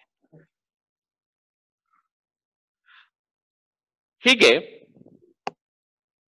ಏನು ದಲೈಲಾಮಾ 1959 ಮಾರ್ಚ್ ಅಲ್ಲಿ ಟಿಬೇಟ್ ಇಂದ ಭಾರತಕ್ಕೆ ಬಂದ್ರು. ಆಗ ಚೀನಾದ ವರಿ ಏನಿತ್ತು ಅಂತ ಕೇಳಿದ್ರೆ, ಒಂದು, ಇದು ದಲೈಲಾಮಾ ಅವರಿಗೆ ಸಪೋರ್ಟ್ ಕೊಡುವ ಮೂಲಕ ಟಿಬೆಟ್ ನಲ್ಲಿ ಇನ್ನೂ ಕ್ರಾಂತಿಯನ್ನು ಹೆಚ್ಚಿಸ್ತದೆ ಮತ್ತು ಚೀನಾದ ವಿರುದ್ಧದ ಆಕ್ಟಿವಿಟೀಸ್ ಅನ್ನ ಜಾಸ್ತಿ ಮಾಡಿಸ್ತದೆ. ಮತ್ತೊಂದು, ಅಮೆರಿಕಾದ ಬೆಂಬಲವನ್ನ ಪಡೆದುಬಿಟ್ಟು ಚೀನಾದ ವಿರುದ್ಧ ಯುದ್ಧವನ್ನ ಮಾಡುವ ಅಥವಾ ಪಿತೂರಿಯನ್ನ ಮಾಡುವ ಸಾಧ್ಯತೆ ಇದೆ ಅಂತ. ನಿಮ್ಗೆಲ್ಲರಿಗೂ ಗೊತ್ತಿರುವ ಹಾಗೆ ನಾವು ನಾನ್ ಅಲೈನ್ಮೆಂಟ್ ಪಾಲಿಸಿ ಫಾಲೋ ಮಾಡಿದವರು, ತಟಸ್ಥ ನಿಲುವನ್ನ ಹೊಂದಿದವರು. ಅಮೆರಿಕದ ಜೊತೆ ಏನ್ ಸಪೋರ್ಟು ಅಂತ ನಿಮಗೆ ಅನಿಸ್ಬೋದು. ಆದ್ರೆ 2002ರಲ್ಲಿ ಸಿಕ್ಕಿರ್ತಕ್ಕಂಥ ಡಾಕ್ಯುಮೆಂಟ್ಗಳು ಏನಿದಾವೆ, ಚೀನಾದಲ್ಲಿ ಮತ್ತು ಭಾರತದಲ್ಲಿ ಸಿಕ್ಕಿರ್ತಕ್ಕಂಥ ಡಾಕ್ಯುಮೆಂಟ್ಗಳು ಏನ್ ತೋರಿಸ್ತವೆ ಅಂತ ಕೇಳಿದ್ರೆ, 1956ರಲ್ಲಿ ಯಾವಾಗ ದಲೈಲಾಮಾ ಭಾರತಕ್ಕೆ ಬಂದಿದ್ರು, ಟಿಬೆಟ್ ನಲ್ಲಿ ಏನು ಆಂತರಿಕ ಕಲಹ ಶುರುವಾಗಿತ್ತು, ಚೀನೀಸ್ ಮತ್ತು ಟಿಬೆಟಿಯನ್ಸ್ ನ ನಡುವೆ ಏನು ಆಂತರಿಕ ಕಲಹ ಶುರುವಾಗಿತ್ತು, ಆಗ್ಲೇ ಅಮೆರಿಕಾದ ಸೆಂಟ್ರಲ್ ಇಂಟೆಲಿಜೆನ್ಸ್ ಏಜೆನ್ಸಿ ತನ್ನ ಯುದ್ಧ ವಿಮಾನಗಳನ್ನ, ಅಂದ್ರೆ ಅಮೆರಿಕಾದ ಯುದ್ಧ ವಿಮಾನಗಳನ್ನ ಭಾರತಕ್ಕೆ ಕಳಿಸ್ಕೊಟ್ಟಿತ್ತು ಮತ್ತು ಚೀನಾದ ಆಕ್ಟಿವಿಟೀಸ್ ನ ಬಹಳ ಕೇರ್ಫುಲ್ ಆಗಿ ಹಿಮಾಲಯದ ಬಾರ್ಡರ್ ಗಳಲ್ಲಿ ವಾಚ್ ಮಾಡ್ತಾ ಇತ್ತು. ಪ್ಲಸ್ ಟಿಬೇಟಿಯನ್ಸ್ ಏನು ರೆವಲ್ಯೂಷನ್ ಮಾಡ್ತಾ ಇದ್ರು ಚೀನಾದ ವಿರುದ್ಧ, ಅಗತ್ಯ ಇರತಕ್ಕಂತಹ ವೆಪನ್ಸು ಇದೆಲ್ಲವನ್ನ ಕೂಡ ಅಮೆರಿಕ ಸಪ್ಲೈ ಮಾಡ್ತಾ ಇತ್ತು ಅಂತ. ಅಸತ್ಯ ಕೂಡ ಹೌದು. ಯಾಕೆ ಅಂತ ಕೇಳಿದ್ರೆ, ಸಾಮಾನ್ಯ 1970ರವರೆಗೂ 1970ರವರೆಗೂ ಕೂಡ ಅಮೆರಿಕ ಯುದ್ಧ ವಿಮಾನಗಳನ್ನ ಒರಿಸ್ಸಾದ ಬೇಸಿಂದ ಇಂಡಿಯನ್ ಏರ್ಫೋರ್ಸಿನ ವಿಮಾನಗಳ ಕಲ್ಲರನ್ನ ಹಚ್ಚಿ ಅಮೆರಿಕಾದ ಯುದ್ಧ ವಿಮಾನಗಳು ಚೀನಾ ಬಾರ್ಡರ್ ಅಲ್ಲಿ ಏನ್ ಮಾಡ್ತಾ ಇದ್ವು, ಓಡಾಡ್ತಾ ಇದ್ವು. ಪ್ಲಸ್ ಟಿಬೆಟ್ ಅಲ್ಲಿ ಏನ್ ರೆವಲ್ಯೂಷನ್ ನಡೀತು ಅದಕ್ಕೆ ಅಮೆರಿಕ ಸಪೋರ್ಟ್ ಕೊಡ್ತಾ ಇತ್ತು. ಇದನ್ನ ಚೀನಾ ಬಹಳ ಗಂಭೀರವಾಗಿ ಏನ್ ಮಾಡ್ತು, ಪರಿಗಣಿಸ್ತು ಮತ್ತು ಭಾರತಕ್ಕೆ ಏನ್ ಕೊಡ್ಲಿಕ್ಕೆ ಶುರು ಮಾಡ್ತು, ಎಚ್ಚರಿಕೆಯನ್ನ ಕೊಡ್ಲಿಕ್ಕೆ ಶುರು ಮಾಡಿತು 1959. ಅದಾದ್ಮೇಲೆ ಆಗಸ್ಟ್ ಅಲ್ಲಿ, ಇದು ಮಾರ್ಚ್ ಅಲ್ಲಿ ದಲೈಲಾಮಾ ಅವರು ಬಂದಿದ್ದು, ಆಗಸ್ಟ್ 1959 ಏನಿದೆ ಇದರಲ್ಲಿ ನಾವು ಚೀನಾದ ಬಾರ್ಡರ್ ನ 3 ಏರಿಯಾಗಳಾಗಿ ನಾವು ಏನ್ ಮಾಡ್ಬೋದು, ಡಿವೈಡ್ ಮಾಡ್ಬೋದು. ಒಂದು ಈಸ್ಟರ್ನ್ ಸೆಕ್ಟರ್, ಮತ್ತೊಂದು ಮಿಡಲ್ ಸೆಕ್ಟರ್, ಮತ್ತೊಂದು ವೆಸ್ಟರ್ನ್ ಸೆಕ್ಟರ್ ಅಂತ. ಪೂರ್ವ, ಮಧ್ಯಮ ಮತ್ತು ಪಶ್ಚಿಮ. ಮಧ್ಯಮ ಅಂತ ಹೇಳಿದ್ರೆ ಸಿಕ್ಕಿಮು, ಹಿಮಾಚಲ ಪ್ರದೇಶ ಇವೆಲ್ಲ ಏನಿದೆ ಇದು ಮಧ್ಯಮ ಏರಿಯಾಗಳು, ಇದು ಚೀನಾ ಮತ್ತು ಭಾರತದ ನಡುವೆ ಇರತಕ್ಕಂಥದ್ದು. ಆಮೇಲೆ ನಾವು ವೆಸ್ಟರ್ನ್ ಸೆಕ್ಟರ್ ಅಂತ ಏನ್ ಕರಿತೇವೆ, ವೆಸ್ಟರ್ನ್ ಸೆಕ್ಟರ್ ಅನ್ನೋದು ಲಡಾಖು, ಅಸ್ಕೈ ಚಿನ್ ಏರಿಯಾ ಏನಿದೆ ಇದು. ಇನ್ನು ಈಸ್ಟರ್ನ್ ಸೆಕ್ಟರ್ ಅಂತ ಏನ್ ಕರಿತೇವೆ ಅದು ನಾವಿವತ್ತೇನು ಅರುಣಾಚಲ ಪ್ರದೇಶ ಅಂತ ಕರಿತಾ ಇದ್ದೇವೆ, ಆ ಅರುಣಾಚಲ ಪ್ರದೇಶ ಅದರ ಸಂಬಂಧಪಟ್ಟಿರ್ತಕ್ಕಂತಹ ಏರಿಯಾಗಳು. ಈ 3 ಏರಿಯಾಗಳು ಬಹಳ ಇಂಪಾರ್ಟೆಂಟ್. ಆಗಸ್ಟ್ 1959ರಲ್ಲಿ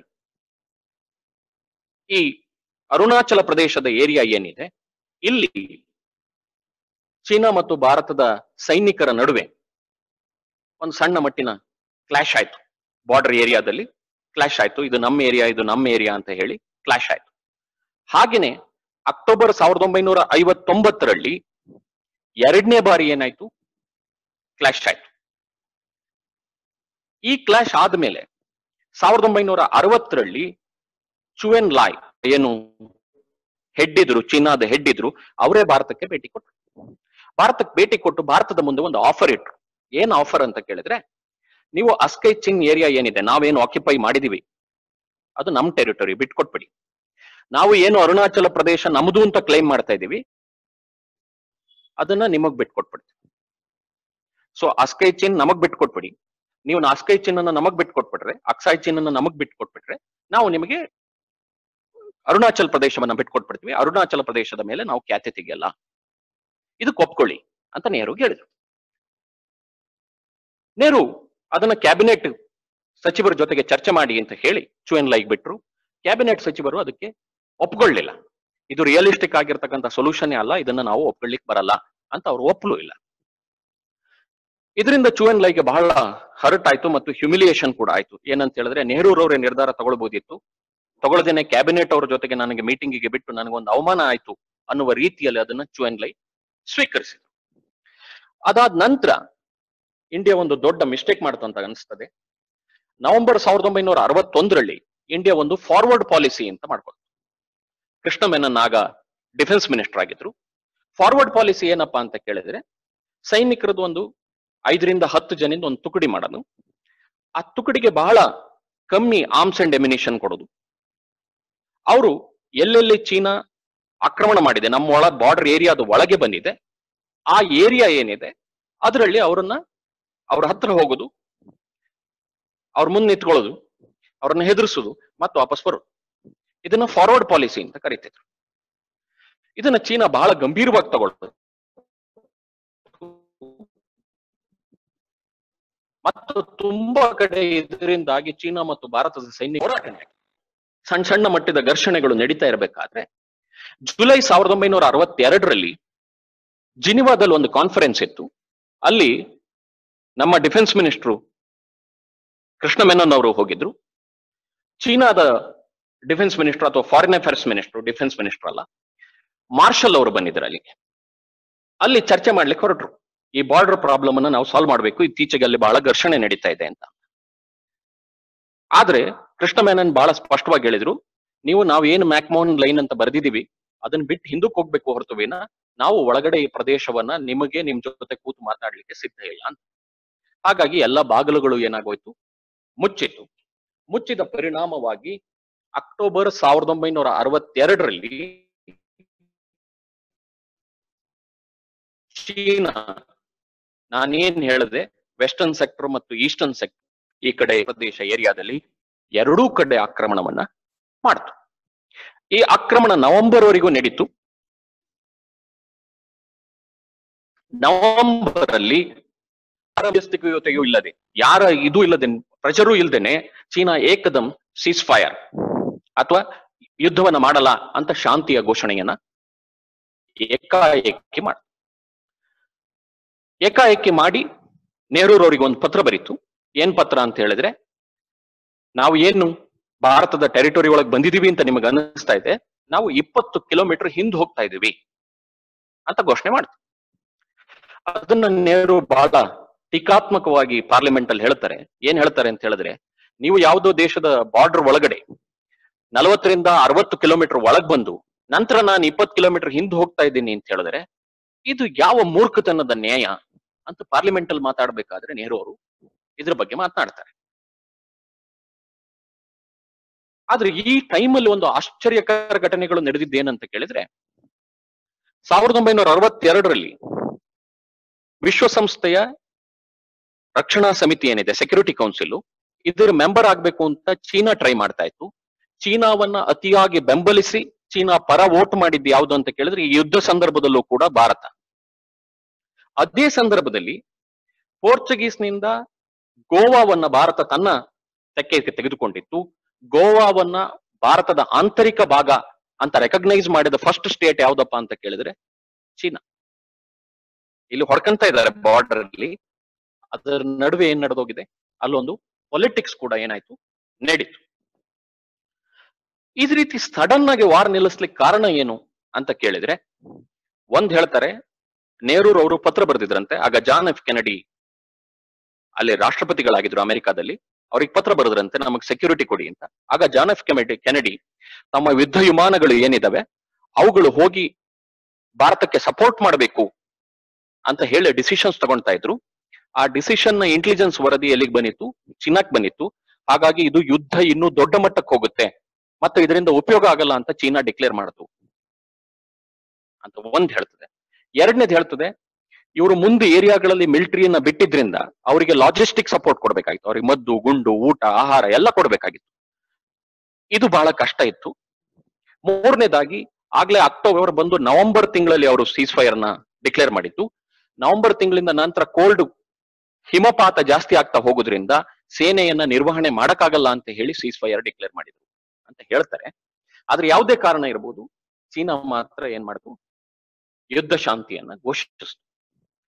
ಇದಾದ ಕೂಡಲೇ ನೆಹರೂರವರು ಏನು ಮೌಲ್ಯಾತ್ಮಕವಾಗಿ ಇಡೀ ಪ್ರಪಂಚದಲ್ಲಿ ತಮ್ಮ ವ್ಯಕ್ತಿತ್ವವನ್ನು ಹೊಂದಿದ್ರು, ಭಾರತವನ್ನ ಶ್ರೇಷ್ಠ ಅಂತ ಏನು ಘೋಷಣೆ ಮಾಡಿದ್ರು, ಅದಕ್ಕೊಂದು ದೊಡ್ಡ ಪೆಟ್ಟು ಬಿತ್ತು.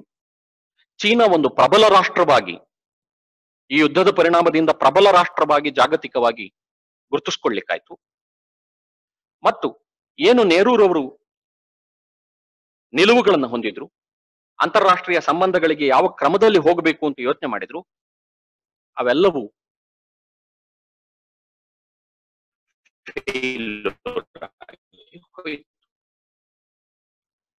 ಇದೇ ಸಂದರ್ಭದಲ್ಲಿ ಅಮೆರಿಕ ಮತ್ತು ಇಂಗ್ಲೆಂಡ್ ಅನ್ನ ಕಂಡು ಕಾಶ್ಮೀರದ ಸಮಸ್ಯೆ ಏನಿದೆ ಪಾಕಿಸ್ತಾನ ಮತ್ತು ಭಾರತದ ನಡುವೆ ಇದನ್ನ ಈಗಲೇ ಸಾಲ್ವ್ ಮಾಡಬೇಕು, ಇಲ್ಲದೇ ಇದ್ರೆ ಚೀನಾ ಕಾಶ್ಮೀರದ ಸಮಸ್ಯೆಯನ್ನು ಇಟ್ಟುಕೊಂಡು ತನ್ನ ಅಧಿಕಾರದ ವ್ಯಾಪ್ತಿಯನ್ನ ಇನ್ನೂ ಹೆಚ್ಚಿಸಬಹುದು ಅಂತ ಅನ್ಕೊಂಡು ನೆಹರು ಮೇಲೆ ಪ್ರೆಜರ್ ಹಾಕ್ಲಿಕ್ಕೆ ಶುರು ಮಾಡಿದ್ರು, ಇದನ್ನ ಸಾಲ್ವ್ ಮಾಡಿ ಅಂತ.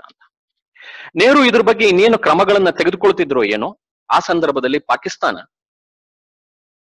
ತನ್ನ ಬಾರ್ಡರ್ ಅಗ್ರಿಮೆಂಟ್ ಪ್ರಕಾರ 750 ಸ್ಕ್ವೇರ್ ಮೈಲ್ಸ್ ನಷ್ಟು ಪ್ರದೇಶವನ್ನ ಜಮ್ಮು ಕಾಶ್ಮೀರದಲ್ಲಿ ತನ್ನ ತೆಕ್ಕೆಯಲ್ಲಿದ್ದ 750 ಸ್ಕ್ವೇರ್ ಮೈಲ್ಸ್ ನಷ್ಟು ಪ್ರದೇಶವನ್ನ ಚೀನಾಕ್ಕೆ ದಾನವಾಗಿ ಕೊಟ್ಟಿತ್ತು. ಚೀನಾದವ್ರಿಗೆ ತಗೊಳ್ಳಿ ಅಂತ ಕೊಡ್ತು. ಇದರಿಂದ ಏನಾಯ್ತು ಅಂತ ಹೇಳಿದ್ರೆ ಚೀನಾಕ್ಕೆ ಒಂದು ಲಡಾಖಿಗೆ ಈ ಏನು ಏರಿಯಾ ಸಿಕ್ತು 750 ಕಿಲೋಮೀಟರ್ ಸ್ಕ್ವೇರ್ ಮೈಲ್ಸ್ ನಷ್ಟು ಅಂತ ಕರಿತೇವೆ. ಸಾರಿ, ಇದನ್ನ ನಾವು ಕಾರಾಕುರಂ ಹೈವೇ ಅಂತ ಕರಿತೇವೆ ಮತ್ತು ಸಕ್ಷಮ್ ವ್ಯಾಲಿ ಅಂತ ಕರಿತೇವೆ. ಈ ಏರಿಯಾ ಚೀನಾಕ್ಕೆ ಜಿಂಗ್ಜಿಯಾಂಗ್ ಪ್ರಾವಿನ್ಸ್ ಇಂದ ಟಿಬೇಟಿಗೆ ಕನೆಕ್ಟ್ ಆಗ್ಲಿಕ್ಕೆ ಅತಿ ಅದ್ಭುತ ಸಹಾಯವನ್ನ ಮಾಡ್ದಂಗೆ ಆಯ್ತು. ಇದಿಷ್ಟು ನಡೀತು. ಇದರ ನಂತರ ನೆಹರೂರವರು 1964ರಲ್ಲಿ ತೀರ್ಕೊಂಡ್ರು. ಅದಾದ್ರ ನಂತರ ಲಾಲ್ ಬಹದ್ದೂರ್ ಶಾಸ್ತ್ರಿ ಅವರು ಅಧಿಕಾರಕ್ಕೆ ಬಂದ್ರು. ಲಾಲ್ ಬಹದ್ದೂರ್ ಶಾಸ್ತ್ರಿ ಅವರ ಅಧಿಕಾರಕ್ಕೆ ಬರುವ ಪರಿಸ್ಥಿತಿ ಹೇಗಿತ್ತಪ್ಪ ಅಂತ ಹೇಳಿದ್ರೆ, ಅಮೆರಿಕ, ಬ್ರಿಟನ್ ಇವು ಯಾವ ರಾಷ್ಟ್ರಗಳು ಭಾರತವನ್ನ ಗಂಭೀರವಾಗಿ ಕನ್ಸಿಡರ್ ಮಾಡ್ತಾ ಇರಲಿಲ್ಲ. ಅಂತಾರಾಷ್ಟ್ರೀಯ ಮಟ್ಟದಲ್ಲಿ ಭಾರತಕ್ಕೆ ತನ್ನದೇ ಆಗಿರ್ತಕ್ಕ ಒಂದು ಸ್ಥಾನ ಕೂಡ ಇರಲಿಲ್ಲ. ಆರ್ಥಿಕವಾಗಿ ಹಿಂದುಳಿದಿತ್ತು. ಮಿಲಿಟರಿಲಿ ಕೂಡ ಏನಾಗಿರ್ಲಿಲ್ಲ, ಪ್ರಬಲಶಾಲಿ ರಾಷ್ಟ್ರ ಆಗಿರಲಿಲ್ಲ. ಈ ಸಂದರ್ಭದಲ್ಲಿ 1964 ಮೇ 27ನೇ ತಾರೀಕು China first time nuclear experiment ಅನ್ನ ಮಾಡ್ತಾರೆ. ನ್ಯೂಕ್ಲಿಯರ್ ಬಾಂಬ್ ಅನ್ನ ಎಕ್ಸ್ಪ್ಲೋಡ್ ಮಾಡುತ್ತೆ.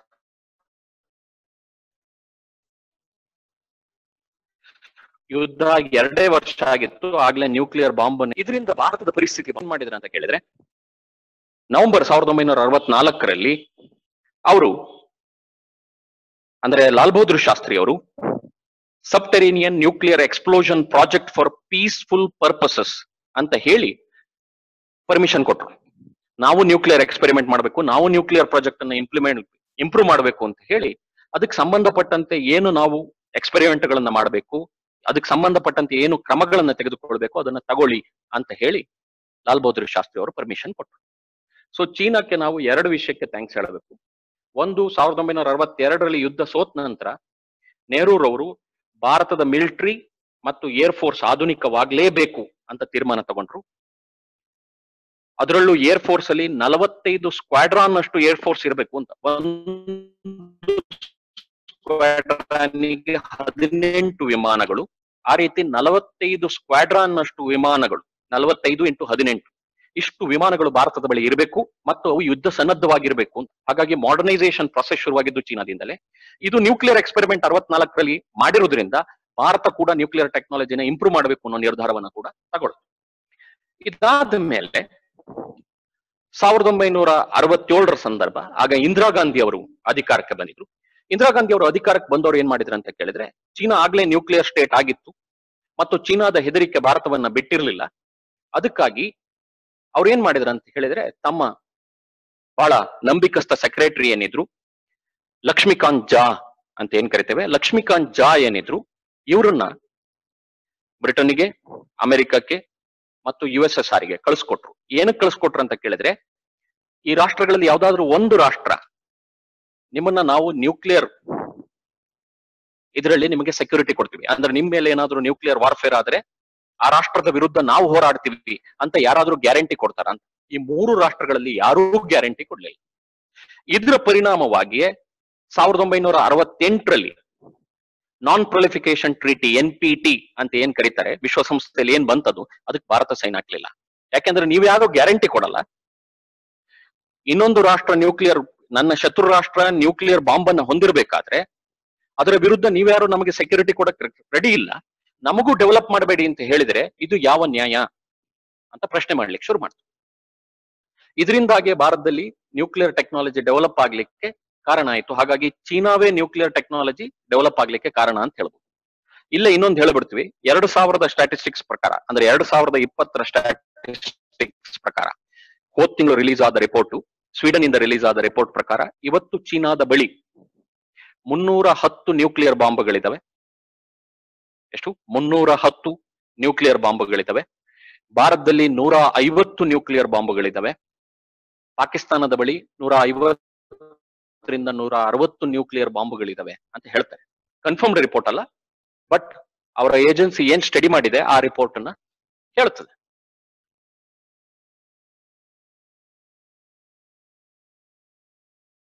ಇದಕ್ಕೆ ಕಾರಣ ಯಾವ್ದು ಅಂತ ಕೇಳಿದ್ರೆ ಚೀನಾನೇ. ಅದ ನಂತರ 1000 ಹೋಗಿ ಮಾವೋ ಸೆತುಂಗ್ ಅಧಿಕಾರಕ್ಕೆ ಬಂದಿದ್ರು. ಮಾವೋ ಸೆತುಂಗ್ ಅಂದು ಎಂಬಸಿಲಿ ಕೆಲಸ ಮಾಡ್ತಿರ್ತಕ್ಕಂಥ ಬ್ರಿಜೇಶ್ ಮಿಶ್ರಾ ಏನಿದ್ರು, ಇವರನ್ನ ಕರೆದು ಹೇಳಿದ್ರು, ನನಗೆ ಭಾರತದೊಟ್ಟಿಗೆ ಒಂದು ಉತ್ತಮವಾದ ಸಂಬಂಧವನ್ನ ಹೊಂದಬೇಕು ಅಂತ. ಅದನ್ನ ಬ್ರಿಜೇಶ್ ಮಿಶ್ರಾ ಶ್ರೀಮತಿ ಇಂದಿರಾ ಗಾಂಧಿ ಅವರಿಗೆ ಕನ್ವೆ ಮಾಡಿದ್ರು. ಅದೊಂದು ರೀತಿ ಆಶ್ಚರ್ಯಕರ ಬೆಳವಣಿಗೆ ಆಗಿದೆ. ಆದ್ರೆ ಭಾರತ ಅದನ್ನ ಬಹಳ ಈಸಿಯಾಗಿ ತಗೊಳ್ಳಿಕ್ಕೆ ರೆಡಿ ಇರಲಿಲ್ಲ. ಯಾಕೆಂದ್ರೆ ಭಾರತ ಒಂದು ಸಾರಿ ನಂಬಿ ಕೆಟ್ಟು 1962ರಲ್ಲಿ ಯುದ್ಧ ಆಗಿತ್ತು. ಹಾಗಾಗಿ ಎರಡನೇ ಬಾರಿ ಬಹಳ ಯೋಚನಾ ಪೂರ್ವಕವಾಗಿ ಹೆಜ್ಜೆ ಇಡಬೇಕು ಅಂತ ಇಂದಿರಾ ಗಾಂಧಿ ಅವರು ಡಿಸೈಡ್ ಮಾಡಿ. ಅದಾದ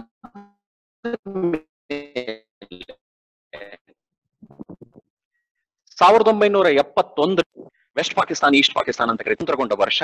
ಅದರಲ್ಲಿ ಭಾರತ ಮಹತ್ತರ ಪಾತ್ರವನ್ನ ನಿರ್ವಹಿಸಿ ಬಾಂಗ್ಲಾದೇಶದ ಸ್ವಾತಂತ್ರ್ಯಕ್ಕೂ ಕೂಡ ಏನಾಗಿತ್ತು, ಕಾರಣ ಆಗಿತ್ತು.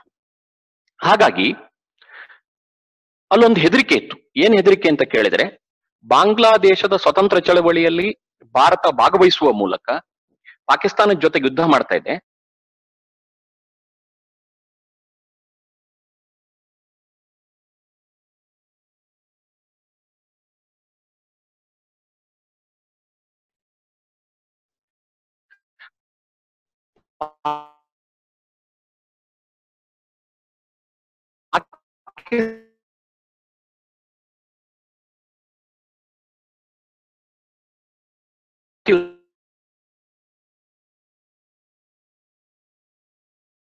ಒಪ್ಪಂದ ಮಾಡ್ಕೊಂಡ.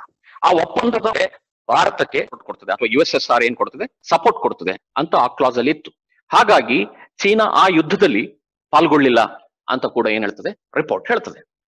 ಅದಾದ್ಮೇಲೆ 1974ರಲ್ಲಿ ಮೇ 18ನೇ ತಾರೀಕು ಭಾರತ ಪ್ರಥಮ ಬಾರಿಗೆ ನ್ಯೂಕ್ಲಿಯರ್ ಎಕ್ಸ್ಪೆರಿಮೆಂಟ್ ಅನ್ನ ಮಾಡಿತು ಪೋಖ್ರಾನ್ ನಲ್ಲಿ.